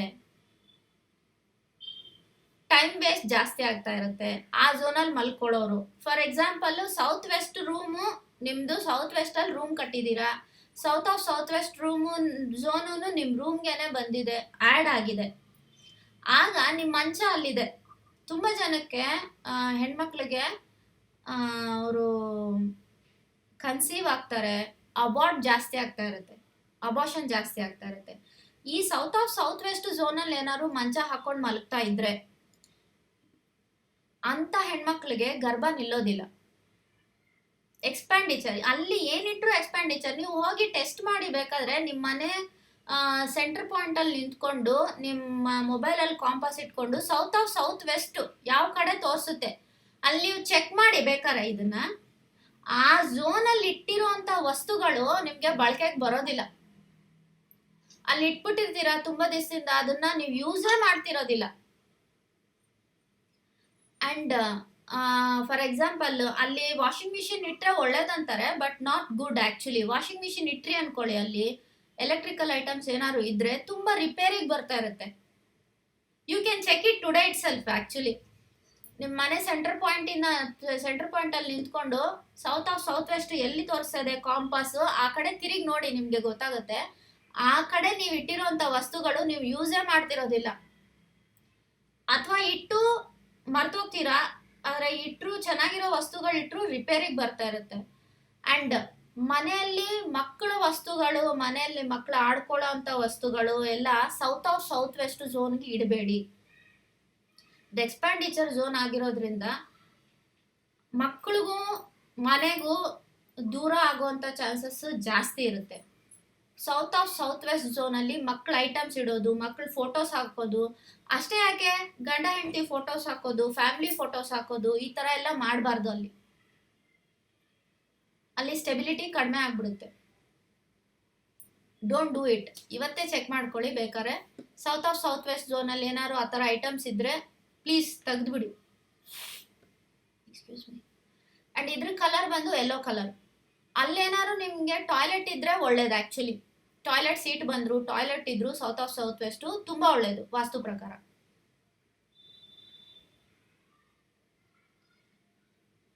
ಆ್ಯಂಡ್ ನೆಕ್ಸ್ಟ್ ಝೋನ್ ಬಂದು ಸೌತ್ ವೆಸ್ಟ್ ನೈಋತ್ಯ. ಐಡಿಯಾ ಇದೆ ಅಲ್ವಾ ನೈಋತ್ಯ ಎಲ್ಲರಿಗೂ? ಸೌತ್ಗೂ ವೆಸ್ಟ್ಗೂ ಬರುವಂತ ಮಧ್ಯದ ಝೋನ್ ಬಂದು south west zone. This is zone of relationship. And ನಿಮ್ಮ ಸ್ಕಿಲ್ಸ್ ಎಸ್ಟಾಬ್ಲಿಷ್ ಆಗಬೇಕು ಅಂದ್ರೂ ಈ ಝೋನು, ಇವಾಗ ನೀವೇನಾದ್ರು ಓದ್ತಾ ಇದ್ದೀರಾ, ಅದು ಚೆನ್ನಾಗಿ ನಿಮಗೆ ಬರಬೇಕು ಅಂದ್ರೂ ಆ ಬುಕ್ ತಗೊಂಡೋಗಿ ನೀವು ಆ ಝೋನಲ್ಲಿ ಇಡಿ, ಬರುತ್ತೆ ಚೆನ್ನಾಗಿ. ಇಂಟ್ರೆಸ್ಟು ಬರುತ್ತೆ ನಿಮ್ಗೆ ಅದ್ರ ಮೇಲೆ. Zone of stability. ರಿಲೇಶನ್ಶಿಪ್ಪು ಚೆನ್ನಾಗಿರ್ಬೇಕು ಅಂದ್ರೂ ಸೌತ್ ವೆಸ್ಟ್ ಝೋನು ಚೆನ್ನಾಗಿರ್ಬೇಕು, ಸ್ಟೆಬಿಲೈಸ್ ಆಗಿ ಬ್ಯಾಲೆನ್ಸಿಂಗ್ ಆಗಿರಬೇಕು. ಫ್ಯಾಮಿಲಿಯಲ್ಲಿ ಬಾಂಡಿಂಗು ಚೆನ್ನಾಗಿರ್ಬೇಕು ಅಂದ್ರೂ ಸೌತ್ ವೆಸ್ಟ್ ಝೋನು ಚೆನ್ನಾಗಿರ್ಬೇಕು. ಐ ಮೀನ್ ಬ್ಯಾಲೆನ್ಸಿಂಗ್ ಆಗಿರಬೇಕು. ನಿಮ್ಮ ದೊಡ್ಡವ್ರ ಫೋಟೋಗಳು, ಅವರಿಂದ ದೊಡ್ಡ ಆನ್ಸಿಸ್ಟರ್ಸಿಂದ ನಮ್ಗೆ ಏನಾದ್ರು ಒಳ್ಳೇದಾಗಬೇಕು ಅಂದ್ರೂ ಸೌತ್ ವೆಸ್ಟ್ ಝೋನು ಬ್ಯಾಲೆನ್ಸಿಂಗ್ ಆಗಿರಬೇಕು. ಪಿತೃದೋಷ ಬಂದಿದೆ ಅಂತ ಹೇಳ್ತಾ ಇರ್ತಾರೆ. ನಮ್ಮ ದೊಡ್ಡವರು ಏನೋ ನಮ್ಮ ಮೇಲೆ ಕೋಪ ಇಟ್ಕೊಂಡು ಸತ್ತೋಗಿರ್ತಾರೋ, ಅಥವಾ ನಾವು ಅವರು ವಯಸ್ಸಾದ ಟೈಮಲ್ಲಿ ಅವ್ರನ್ನ ನಾವು ಚೆನ್ನಾಗಿ ನೋಡ್ಕೊಂಡಿರಲ್ಲ, ಅಂಥ ಟೈಮಲ್ಲೆಲ್ಲ ಜಾತಕದಲ್ಲಿ ಪಿತೃದೋಷ ಬಂದಿದೆ, ಮನೇಲಿ ಮಕ್ಳಿಗೆ ಮದುವೆ ಆಗ್ತಾ ಇಲ್ಲ, ಈ ಥರ ಎಲ್ಲ ಹೇಳ್ತಾ ಇರ್ತಾರಲ್ವ. ಅಂಥವ್ರು ನಿಮ್ಮ ಆನ್ಸಿಸ್ಟರ್ಸ್ ಫೋಟೋಸು, ನಿಮ್ಮ ದೊಡ್ಡವ್ರ ಫೋಟೋಸು ತಗೊಂಡೋಗಿ ಗೋಲ್ಡ್ ಕಲರ್ ಫ್ರೇಮ್ ಹಾಕಿಸಿ ಸೌತ್ ವೆಸ್ಟ್ ಝೋನಲ್ಲಿ ಈಸ್ಟ್ ಕಡೆ ಫೇಸಿಂಗ್ ಮಾಡಿ ಇಡಿ. ಅದು ಸ್ಟೆಬಿಲೈಸ್ ಆಗುತ್ತೆ, ಆವಾಗ ಪಿತೃದೋಷ ಕಡಿಮೆ ಆಗುತ್ತೆ. ಅಂಡ್ ನೆಕ್ಸ್ಟ್ ಝೋನ್ ಬಂದು ವೆಸ್ಟ್ ಆಫ್ ಸೌತ್ ವೆಸ್ಟ್. ಇದು ಎಜುಕೇಶನ್ ಅಂಡ್ ಸೇವಿಂಗ್ಸ್ಗೆ ಇಂಪಾರ್ಟೆಂಟ್ ಝೋನ್. ನೀವೇನಾದ್ರು ಸಬ್ಜೆಕ್ಟ್ಸು ಓದ್ತಾ ಇದ್ದೀರಾ ಅಂತಂದ್ರೆ ಆ ಬುಕ್ಸ್ ಇಲ್ಲಿ ಇಟ್ಕೋಬಹುದು. ಮಕ್ಕಳು ಓದಿನ ಕಡೆ ಇಂಟ್ರೆಸ್ಟ್ ತೋರಿಸ್ತಾ ಇಲ್ಲ ಅಂದ್ರೆ ಆ ಝೋನಲ್ಲಿ ಕೂಡಿಸಿ ಅವ್ರನ್ನ ಓದಿಸಿ. ವೆಸ್ಟ್ ಆಫ್ ಸೌತ್ ವೆಸ್ಟ್ ಝೋನಲ್ಲಿ ಅವ್ರ ಬುಕ್ಸ್ ಇಟ್ಟು ಅಲ್ಲಿ ಅವ್ರು ಕೂತ್ಕೊಂಡು ಓದ್ತಾ ಇದ್ರೆ ಅವ್ರಿಗೆ ಓದಿನ ಕಡೆ ಇಂಟ್ರೆಸ್ಟ್ ಬರುತ್ತೆ. And west of south west ಝೋನಲ್ಲಿ ಹಾಳಾಗಿರೋ ಮೊಬೈಲ್ಸ್ ಇಡಬೇಡಿ, ಟಿವಿ ಇಡಬೇಡಿ, ಮಕ್ಕಳು ಓದೋದಿಲ್ಲ. ನೀವು ಸೌತ್ ವೆಸ್ಟ್ ಝೋನಲ್ಲಿ ಟಿವಿ ಇಟ್ಟಿದ್ರೆ ಮಕ್ಳಿಗೆ ಯಾವಾಗೂ ಟಿವಿ ನೋಡಬೇಕು ಅನಿಸ್ತಾ ಇರುತ್ತೆ. ಆ ಝೋನಲ್ಲಿ ಏನಾದ್ರು ಅವ್ರು ಆಡ್ಕೊಳ್ಳೋ ಅಂಥ ವಸ್ತುಗಳು ಇಟ್ಟಿದ್ರೆ ಯಾವಾಗಲೂ ಅವ್ರಿಗೆ ಆಡ್ಕೋಬೇಕು ಅನಿಸ್ತಾ ಇರುತ್ತೆ. ನಿಮ್ಮ ಮೊಬೈಲ್ಸ್ ಇಟ್ಟರೆ ನೀವು ಮೊಬೈಲ್ಸ್ ಅಡಿಕ್ಟ್ ಆಗಿಬಿಡ್ತೀರಾ, ಯಾವಾಗೂ ಮೊಬೈಲ್ಸ್ ನೋಡ್ತಾ ಇರ್ತೀರಾ, ಜಾಸ್ತಿ ಸ್ಕ್ರೀನ್ ನೋಡ್ತಾ ಇರ್ತೀರಾ. So west of south west ಝೋನಲ್ಲಿ ಓದಿಗೆ ಸಂಬಂಧಪಟ್ಟ ವಸ್ತುಗಳು, ನಿಮ್ಮ ಸೇವಿಂಗ್ಸ್ ಅಲ್ಲಿಟ್ರೆ ಒಳ್ಳೆಯದು. ನೆಕ್ಸ್ಟ್ ಬಂದು ವೆಸ್ಟ್ ಝೋನ್. ಆಗ್ಲೇ ಹೇಳ್ದಂಗೆ this is the zone of gains, profits. ಏನಾದ್ರು ಮಾಡಬೇಕು, ಕೆಲಸ ಮಾಡಬೇಕು ನೀವು ಚೆನ್ನಾಗಿ ಅನ್ನೋದಕ್ಕೆ ಆ್ಯಕ್ಷನ್ ತಗೋಬೇಕು. ವೆಸ್ಟ್ ಝೋನು ಸ್ಟೆಬಿಲೈಸ್ ಆಗಿರಬೇಕು. ನಿಮ್ಮ ವರ್ಕಲ್ಲಿ ಆ್ಯಕ್ಟಿವಿಟಿ ಚೆನ್ನಾಗಿರಬೇಕು, ನೀವು ಆ್ಯಕ್ಟಿವ್ ಆಗಿ ಕೆಲಸ ಮಾಡಬೇಕು, ನಿಮ್ಗೆ ಬೆನಿಫಿಟ್ಸ್ ಬರಬೇಕು, ಪಾಸಿಟಿವ್ ಔಟ್ಕಮ್ ಇರಬೇಕು, ನಿಮ್ಮ ಮೈಂಡ್ ಸೆಟ್ಟು ಪಾಸಿಟಿವ್ ಆಗಿ ಕೆಲಸ ಮಾಡಬೇಕು. ಅದಕ್ಕೆಲ್ಲ ವೆಸ್ಟ್ ಝೋನು ಬ್ಯಾಲೆನ್ಸ್ ಆಗಿರಬೇಕು.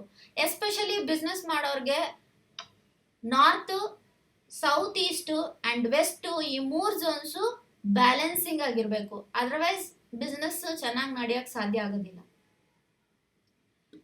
And this is the zone of knowledge and wisdom.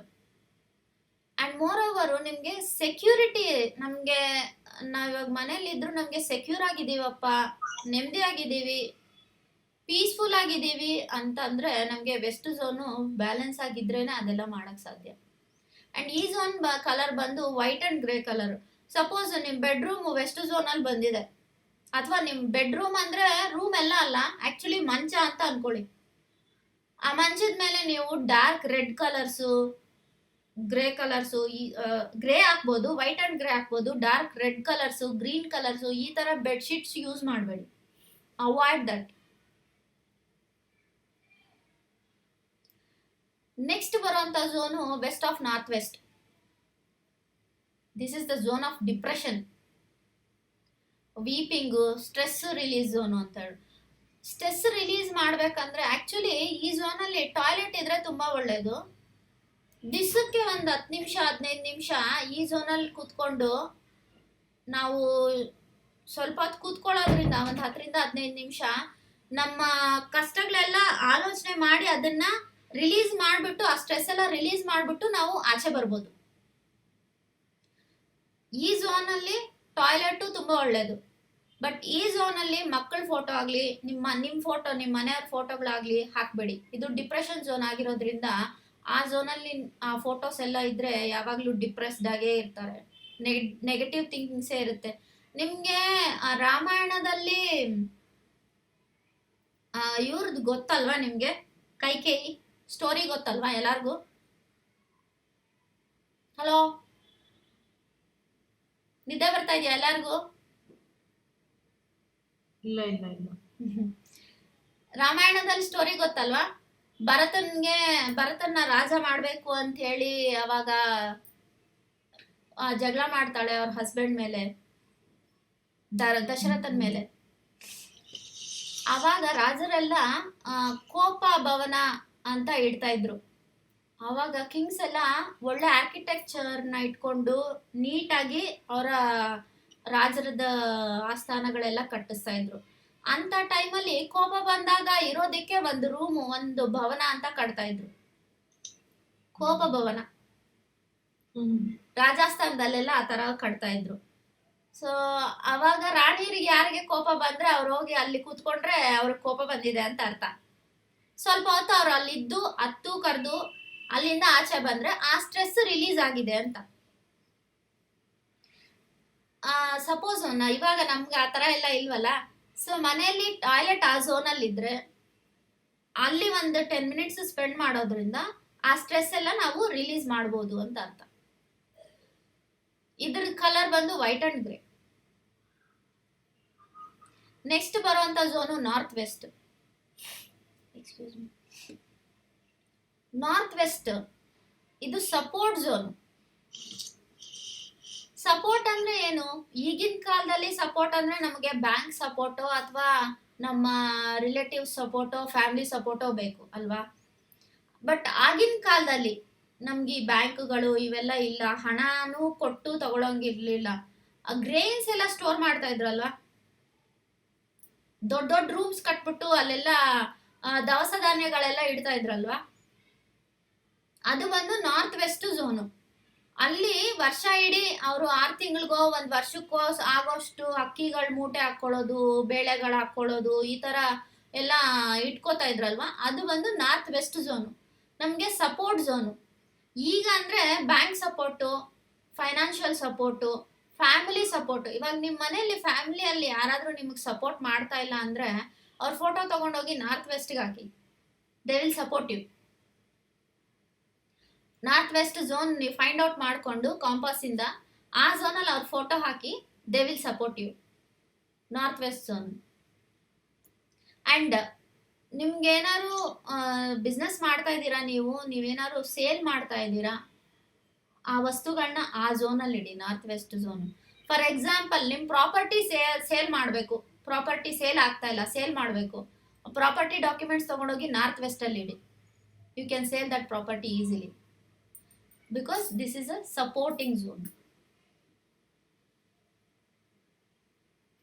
North of northwest, this is a zone of attraction,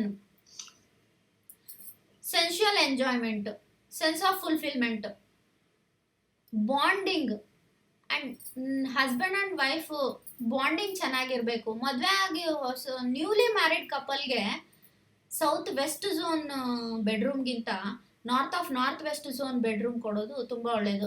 ಅವ್ರಿಗೆ ಒಂದು ಕನ್ಸೀವ್ ಆಗೋವರೆಗೂ ಈ ಝೋನಲ್ಲಿ ಇದ್ರೆ ಅವ್ರಿಗೆ ಇಬ್ಬರ ಮಧ್ಯೆ ಅಟ್ರಾಕ್ಷನ್ ತುಂಬಾ ಚೆನ್ನಾಗಿರುತ್ತೆ. ಆಮೇಲೆ ಅವ್ರಿಗೆ ಎಂಜಾಯ್ಮೆಂಟ್ ಇರುತ್ತೆ, ಕಂಫರ್ಟಬಲ್ ಫೀಲ್ ಆಗ್ತಾ ಇರ್ತಾರೆ, ಗ್ರೋತು ಇರುತ್ತೆ. And this is also zone of marital bliss. ಇದ್ರ ಕಲರ್ ಬಂದು blue colour. And next north zone. North direction is zone of opportunity. Opportunity ಅಂದ್ರೆ ಎಲ್ಲ ಆಪರ್ಚುನಿಟೀಸು, ನಿಮ್ಗೆ ಲೈಫಲ್ಲಿ ಎಂತ ಆಪರ್ಚುನಿಟೀಸ್ ಬೇಕಂದ್ರೂ ಬರೋದು ನಿಮ್ಗೆ ನಾರ್ತ್ ಕಡೆಯಿಂದಾನೆ. ನಿಮ್ಗೆ ಕೆಲಸದಲ್ಲಿ ಒಳ್ಳೆ ಆಫರ್ಸ್ ಬರ್ತಾ ಇಲ್ವಾ, ಅದು ಆ ಆಪರ್ಚುನಿಟೀಸ್ ಬರ್ತಾ ಇಲ್ಲ ಅಂದ್ರೆ ನಾರ್ತ್ ಇಂಬ್ಯಾಲೆನ್ಸ್. ಮನಿ ಆಪರ್ಚುನಿಟೀಸ್ ನಾರ್ತ್. ಮದ್ವೆಗೆ ಹುಡುಗ ಬರಬೇಕು ಅಥವಾ ಹುಡುಗಿ ಬರಬೇಕು, ನಾರ್ತ್ ಕಡೆಯಿಂದ ಬರಬೇಕು, ಅದೇ ಆಪರ್ಚುನಿಟಿ ಝೋನು. ಅಬಂಡೆನ್ಸ್, ಲೈಫಲ್ಲಿ ಅಬಂಡೆನ್ಸ್ ಕೊಡೋದು ನಾರ್ತ್ ಝೋನೆ. ನಾರ್ತ್ ಅಲ್ಲಿ ಯಾವಾಗ್ಲೂ ರೆಡ್ ಕಲರ್ಸ್ ಯೂಸೇ ಮಾಡಬೇಡಿ. ಈ ಆಟ್ರಿಬ್ಯೂಟ್ಸ್ ಎಲ್ಲ ಕಡಿಮೆ ಆಗ್ಬಿಡುತ್ತೆ ಆ ಕಲರ್ಸ್ ಯೂಸ್ ಮಾಡಿದ್ರೆ. North yellow colour. And this is the ಈ ಝೋನ್ಗೆ ಕಲರ್ ಬಂದು blue colour. Try to use blue colours.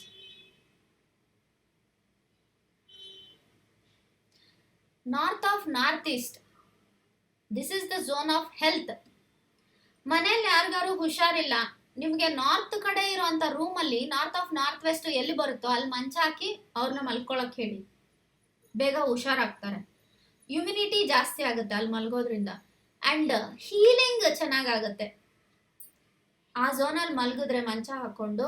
ತುಂಬಾ ತುಂಬಾ ದಿವಸದಿಂದ ಹುಷಾರಿಲ್ಲ, ಅವರು ಚೆನ್ನಾಗಿ ಆಗ್ತಾನೆ ಇಲ್ಲ ಅಂದ್ರೆ ಅಲ್ಲಿ ಮಲಗಿಸಿ, ಬೇಗ ಹೀಲ್ ಆಗ್ತಾರೆ. ಅಂದ್ರೆ ಅವ್ರಿಗೆ ಔಷಧಿಗಳು ಕೆಲಸ ಮಾಡುತ್ತೆ, ಅವರು ಹೀಲ್ ಬೇಗ ಆಗ್ತಾರೆ. ಇದು balance between physical and mental strength. Actually north of north east zone ಚೆನ್ನಾಗಿ ಬ್ಯಾಲೆನ್ಸಿಂಗ್ ಮಾಡುತ್ತೆ. ಅಂಡ್ ಇದ್ರದ್ದು ಕಲರ್ ಬಂದು ಬ್ಲೂ ಕಲರ್. ನಿಮ್ಗೆ ಇನ್ನೊಂದು ವಿಷಯ ಹೇಳಬೇಕು. ತುಂಬಾ ಜನ ಮನೆ ಎಲ್ಲ ಅವರ hospital bills, medical shop bills ಇಟ್ಟಿರ್ತಾರೆ. ಎಲ್ಲಂದ್ರೆ ಅಲ್ಲಿ ಮನೇಲಿ ಎಲ್ಲಂದ್ರೆ ಅಲ್ಲಿ ಹಾಕಿರ್ತಾರೆ. ಮಾತ್ರೆಗಳು ಮನೇಲಿ ಎಲ್ಲಂದ್ರೆ ಅಲ್ಲಿ ಇಟ್ಟಿರ್ತಾರೆ. ಯಾವಾಗ ನೋಡಿದ್ರು ಹಾಸ್ಪಿಟಲ್ಗೆ ಇಡಬೇಕು, ಮೆಡಿಕಲ್ ಶಾಪ್ಗೆ ಇಡಬೇಕು, ಟೆಸ್ಟ್ಗಳಿಗೆ ಇಡಬೇಕು, ಬಾಡಿ ಚೆಕಪ್ಗಳಿಗೆ. ಸೊ ನೀವು ಮನೇಲಿರುವಂಥ ಮಾತ್ರೆಗಳೆಲ್ಲ ಕಲೆಕ್ಟ್ ಮಾಡಿಕೊಂಡು, ಮನೇಲಿರುವಂತಹ ಟೆಸ್ಟ್ ರಿಪೋರ್ಟ್ಸ್ ಎಲ್ಲ ಕಲೆಕ್ಟ್ ಮಾಡಿ ನಾರ್ತ್ ಆಫ್ ನಾರ್ತ್ ಈಸ್ಟ್ ಝೋನಲ್ಲಿ ಇಡಿ. ಆಗ ಈ ಹಾಸ್ಪಿಟಲ್ ಖರ್ಚು, ಮಾತ್ರೆಗಳ ಖರ್ಚು ಎಲ್ಲ ಕಡಿಮೆ ಆಗುತ್ತೆ. ತುಂಬಾ ಜನ ಹ್ಯಾಂಡ್ ಬ್ಯಾಗ್ ಅಲ್ಲಿ ಮೆಡಿಸಿನ್ಸ್ ಹಾಕೊಂಡಿರ್ತಾರೆ, ಬ್ಯಾಗ್ಗಳಲ್ಲಿ ಮೆಡಿಸಿನ್ಸ್ ಹಾಕೋತಾ ಇರ್ತಾರೆ. ಅವ್ರ ದುಡ್ಡೆಲ್ಲ ಮೆಡಿಸಿನ್ಸ್ಗೆನೆ ಅಬ್ಸಾರ್ಬ್ ಆಗ್ತಾ ಇರುತ್ತೆ. ಸೊ ಮೆಡಿಸಿನ್ಸ್ ಅಟ್ರಾಕ್ಟ್ ಮಾಡುತ್ತೆ ಆ ಮನಿ, ಅವ್ರ ಸಂಪಾದನೆ ಮಾಡಿರೋ ಮನಿ ಎಲ್ಲ. ಹೆಲ್ತ್ ಚೆಕಪ್ಗೆ ಜಾಸ್ತಿ ಇಡ್ತಿರ್ತಾರೆ. ಜಾಸ್ತಿ ಹಾಸ್ಪಿಟಲ್ ಖರ್ಚು ಬರ್ತಾ ಇದೆ ಅಂದ್ರೆ north of north East zone imbalance ಆಗಿದೆ ಅಂತ ಅರ್ಥ. ಸೊ ಇದು ಆಲ್ 16 ಝೋನ್ಸ್ ಆಟ್ರಿಬ್ಯೂಟ್ಸು. ಅಂಡ್ ಇಂಬ್ಯಾಲೆನ್ಸ್ ಆದ್ರೆ ಏನಾಗುತ್ತೆ, ಬ್ಯಾಲೆನ್ಸ್ ಆಗಿದ್ರೆ ಹೆಂಗಿರುತ್ತೆ ಅಂಡ್ ಹೇಳಿದ್ದೀನಿ. ಕಲರ್ಸ್ ಏನು ಅಂತ ಹೇಳಿದ್ದೀನಿ. And tomorrow topics: connection between vastu and your horoscope, connection between marmasthana and vastu in health. ಇವೆಲ್ಲ ನಮ್ಮ ಮನೆಯಲ್ಲಿ ಅಥವಾ ಸೈಟು, ನಮ್ಮ ಪ್ರಾಪರ್ಟಿ, ನಾವು ಎಲ್ಲಿ ನಾವು ವಾಸ ಮಾಡ್ತಾ ಇರ್ತೀವೋ ಆ ಪ್ರಾಪರ್ಟಿ ಮರ್ಮಸ್ಥಾನ. ಇವ್ರು ಬಂದು ವಾಸ್ತು ಪುರುಷ.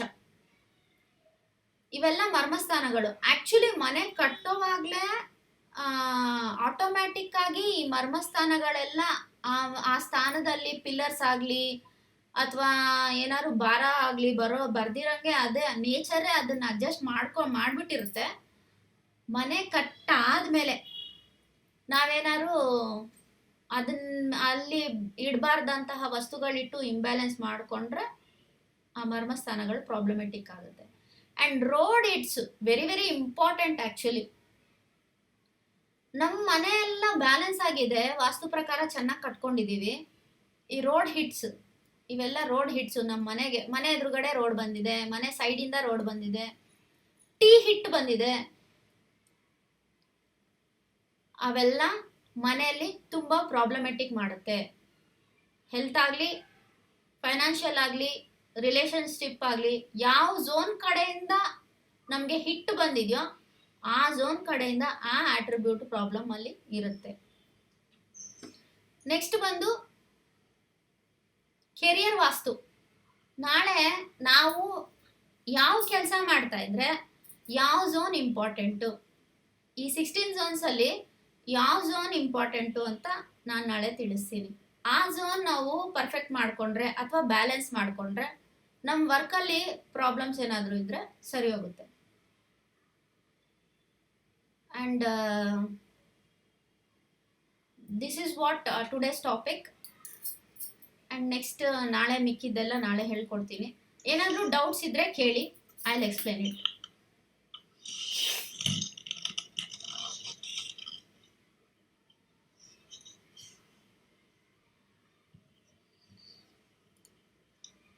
Any doubts? ಈ ಸರಸ್ವತಿ ಅವರೇ, ಈ ನೆಗೆಟಿವ್ ಎನರ್ಜೀಸ್ ಅಂತ ಇರತ್ತಲ್ಲ,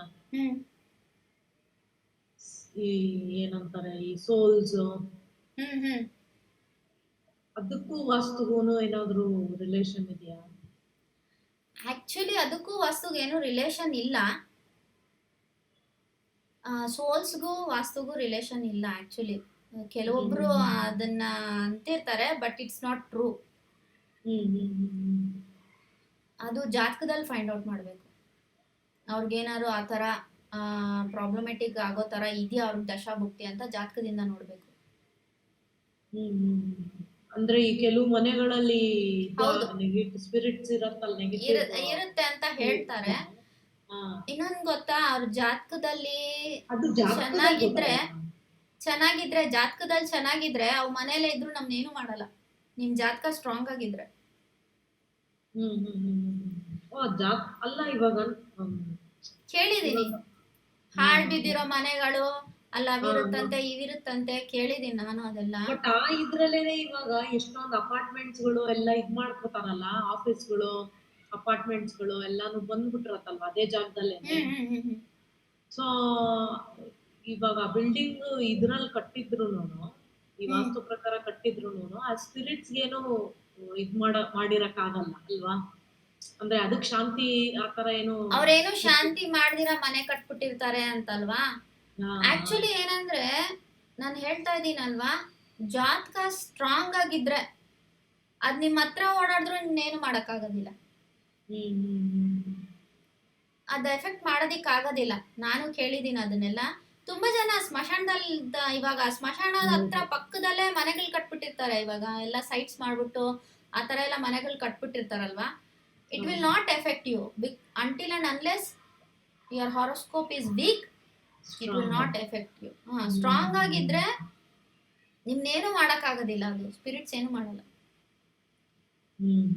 ಇಫ್ ಇಟ್ ಈಸ್ ವೀಕ್, ಇವಾಗ ಸರಿಯಪ್ಪ ಮನೆಯಲ್ಲಿ ಏನೋ ಆ ಥರ ಇದೆ, ನಮ್ಮನ್ನ ಹಿಂಸೆ ಮಾಡುತ್ತೇನೋ ಅಂದ್ರೆ ಮನೆಯವ್ರಿಗೆಲ್ಲ ಮಾಡೋದಿಲ್ಲ, ಯಾರಿಗೋ ಒಬ್ರಿಗಿಬ್ರಿಗೆ ಆಗ್ತಾ ಇರುತ್ತಲ್ವಾ. ಯಾರಿಗೋ ಒಬ್ರಿಗೆ ದೆವ್ವ ಹಿಡ್ಕೊಂಡಿದೆ, ಭೂತ ಹಿಡ್ಕೊಂಡಿದೆ ಅಂತ ಕರ್ಕೊಂಡು ಹೋಗ್ತಾ ಇರ್ತಾರೆ. ಮನೆಯವ್ರಿಗೆಲ್ಲ ಯಾಕೆ ಅದು ಎಫೆಕ್ಟ್ ಮಾಡೋದಿಲ್ಲ? ಬಿಕಾಸ್ ಅದು ಅವ್ರ ಜಾತಕ ಸ್ಟ್ರಾಂಗ್ ಆಗಿಲ್ಲ. ಆ ಟೈಮ್ ಆ ದಶಾಭುಕ್ತಿ ಅವ್ರಿಗೆ ನಡೀತಾ ಇರುವಂತ ದಶಾಭುಕ್ತಿ ಸ್ಟ್ರಾಂಗ್ ಆಗಿರೋದಿಲ್ಲ, ಅವ್ರಿಗೆ ಅದು ಎಫೆಕ್ಟ್ ಮಾಡುತ್ತೆ. ಸ್ಟ್ರಾಂಗ್ ಆಗಿದ್ರೆ ಎಫೆಕ್ಟ್ ಮಾಡೋದಿಲ್ಲ. It is like that. Anything else about Vastu? ಈ ಮನೆಯಲ್ಲಿ ಸರಸ್ವತಿ ಅವರೇ, ಕೆಲವರು ತುಂಬಾ ಏಜ್ ಆಗಿರೋರು ಇರ್ತಾರಲ್ಲ, ಅದು ಅಂದ್ರೆ ಅವ್ರಿಗೆ ಟೈಮ್ ಬಂದಿರತ್ತೆ, ಆದ್ರೆ ಬಟ್ ಅವ್ರಿಗೆ ಇದಾಗ್ತಾ ಇರಲ್ಲ, ಅಂದ್ರೆ ಎಳಿತಾ ಇರತ್ತೆ ಅವ್ರದ್ದು ಲೈಫ್ ಸ್ಪ್ಯಾನ್. ಅದು ಬಂದು ಅವ್ರ ಲೈಫ್ ಸ್ಪ್ಯಾನ್ ಇದೆ, ಊಟದ ಇದು ಇರೋದಿಲ್ಲ. ಅಲ್ಲಿವರೆಗೂ ಅವ್ರ ಲೈಫ್ ಸ್ಪ್ಯಾನ್ ಅದು, ಅವ್ರ ಜಾತಕನೇ ಅದು ಅಷ್ಟು ಸ್ಟ್ರಾಂಗ್ ಆಗಿ ಇರುತ್ತೆ ಅಷ್ಟೇ. ಅಂಡ್ ಸಾಯಕ್ ಮುಂಚೆ ಹುಷಾರಿಲ್ಲ. ಇಲ್ಲ ಇಲ್ಲ, ಅವ್ರ ಜಾತಕ ಅಷ್ಟ್ ದಿವಸ ಅವ್ರು ಇರ್ಬೇಕು ಅಂತ ಇರುತ್ತೆ, ಅದಕ್ಕೆ ಇರ್ತಾರಷ್ಟೇ. ಅಂಡ್ ಇದಾರೆ, ಕಾಯಿಲೆ ಬಂದಿದೆ, 3 ತಿಂಗಳಾಗಿದೆ 6 ತಿಂಗಳಾಗಿದೆ, ಬೆಡ್ ಮೇಲೆ ಇದಾರೆ, ಹೋಗ್ತಾ ಇಲ್ಲ, ಅದು ಅವ್ರ ಜಾತಕನೇ. ಅವ್ರಿಗೆ ಫಾರ್ ಎಕ್ಸಾಂಪಲ್ ಕೋಮಾದಲ್ಲಿ ಇದಾರೆ, ಸಾಯ್ತಾ ಇಲ್ಲ, ಅವ್ರಿಗೆ ಸಾವು ಬರ್ತಾ ಇಲ್ಲ, ಅವ್ರ ಮನೆಯವ್ರು ದುಡ್ಡು ಖರ್ಚು ಮಾಡ್ತಾ ಇದ್ದಾರೆ, ಅವ್ರಿಗೆ ಅದ್ ಋಣ ಇರುತ್ತೆ. ಆ ಮಕ್ಕಳಿಗೋ ಅಥವಾ ಅವ್ರ ಫ್ಯಾಮಿಲಿ ಮೆಂಬರ್ಸ್ಗೋ ಅವ್ರಿಗೆ ದುಡ್ಡು ಖರ್ಚು ಮಾಡಬೇಕು ಅಂತ ಋಣ ಇರೋದ್ರಿಂದ ಅವ್ರು ಬದುಕೇ ಇರ್ತಾರೆ, ಅವ್ರಿಗೆ ಖರ್ಚು ಮಾಡ್ತಾ ಇರ್ತಾರೆ. ಅಂಟಿಲ್ ಅಂಡ್ ಅನ್ಲೆಸ್ ಆ ಋಣ ತೀರೋದ್ರೆ ಡೆಫಿನೆಟ್ಲಿ ದೇವ್ಗೋ. ಅವ್ರಿಗೆ ಆಯುಷ್ ಎಷ್ಟು ದಿವಸ ಇರುತ್ತೋ ಅಷ್ಟು ದಿವಸ ಅವ್ರು ಊಟ ತಿಂದಿರೋ ಇರಲಿ, ಮಂಚದ ಮೇಲೆ ಇರಲಿ, ಮಾತೇ ಆಡ್ದಿರ ಕೋಮಾದಲ್ಲಿರ್ಲಿ, ಬದುಕೇ ಇರ್ತಾರೆ. ಆಯುಷ್ ಇರೋಷ್ಟು ದಿವಸ ಅವ್ರು ಇದ್ದೇ ಇರ್ತಾರೆ. ಆಯುಷ್ ಎಲ್ಲ ಅದು ಅವ್ರ ಜಾತಕದ ಮೇಲೇನೆ ಇರುತ್ತೆ. ಅದಕ್ಕೆ ವಾಸ್ತುಗೆ ಸಂಬಂಧ ಇಲ್ಲ.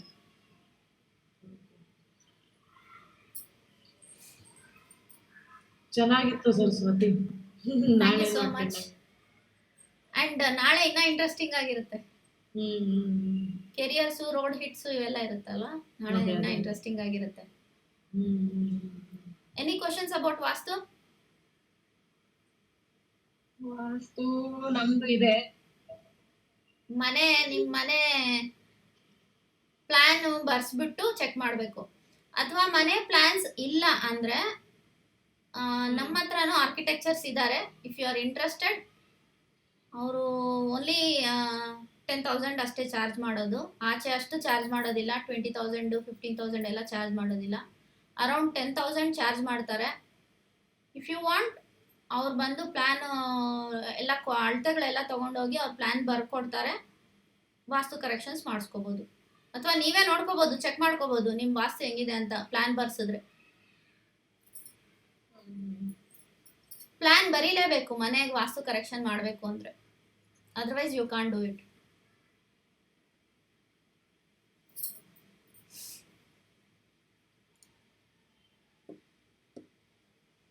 Anything? Any questions?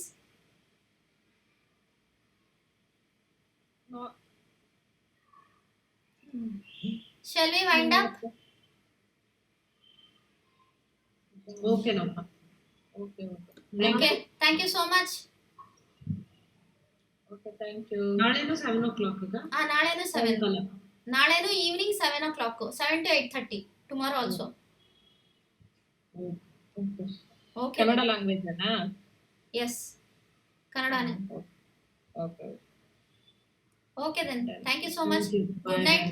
Bye. Good night. Bye.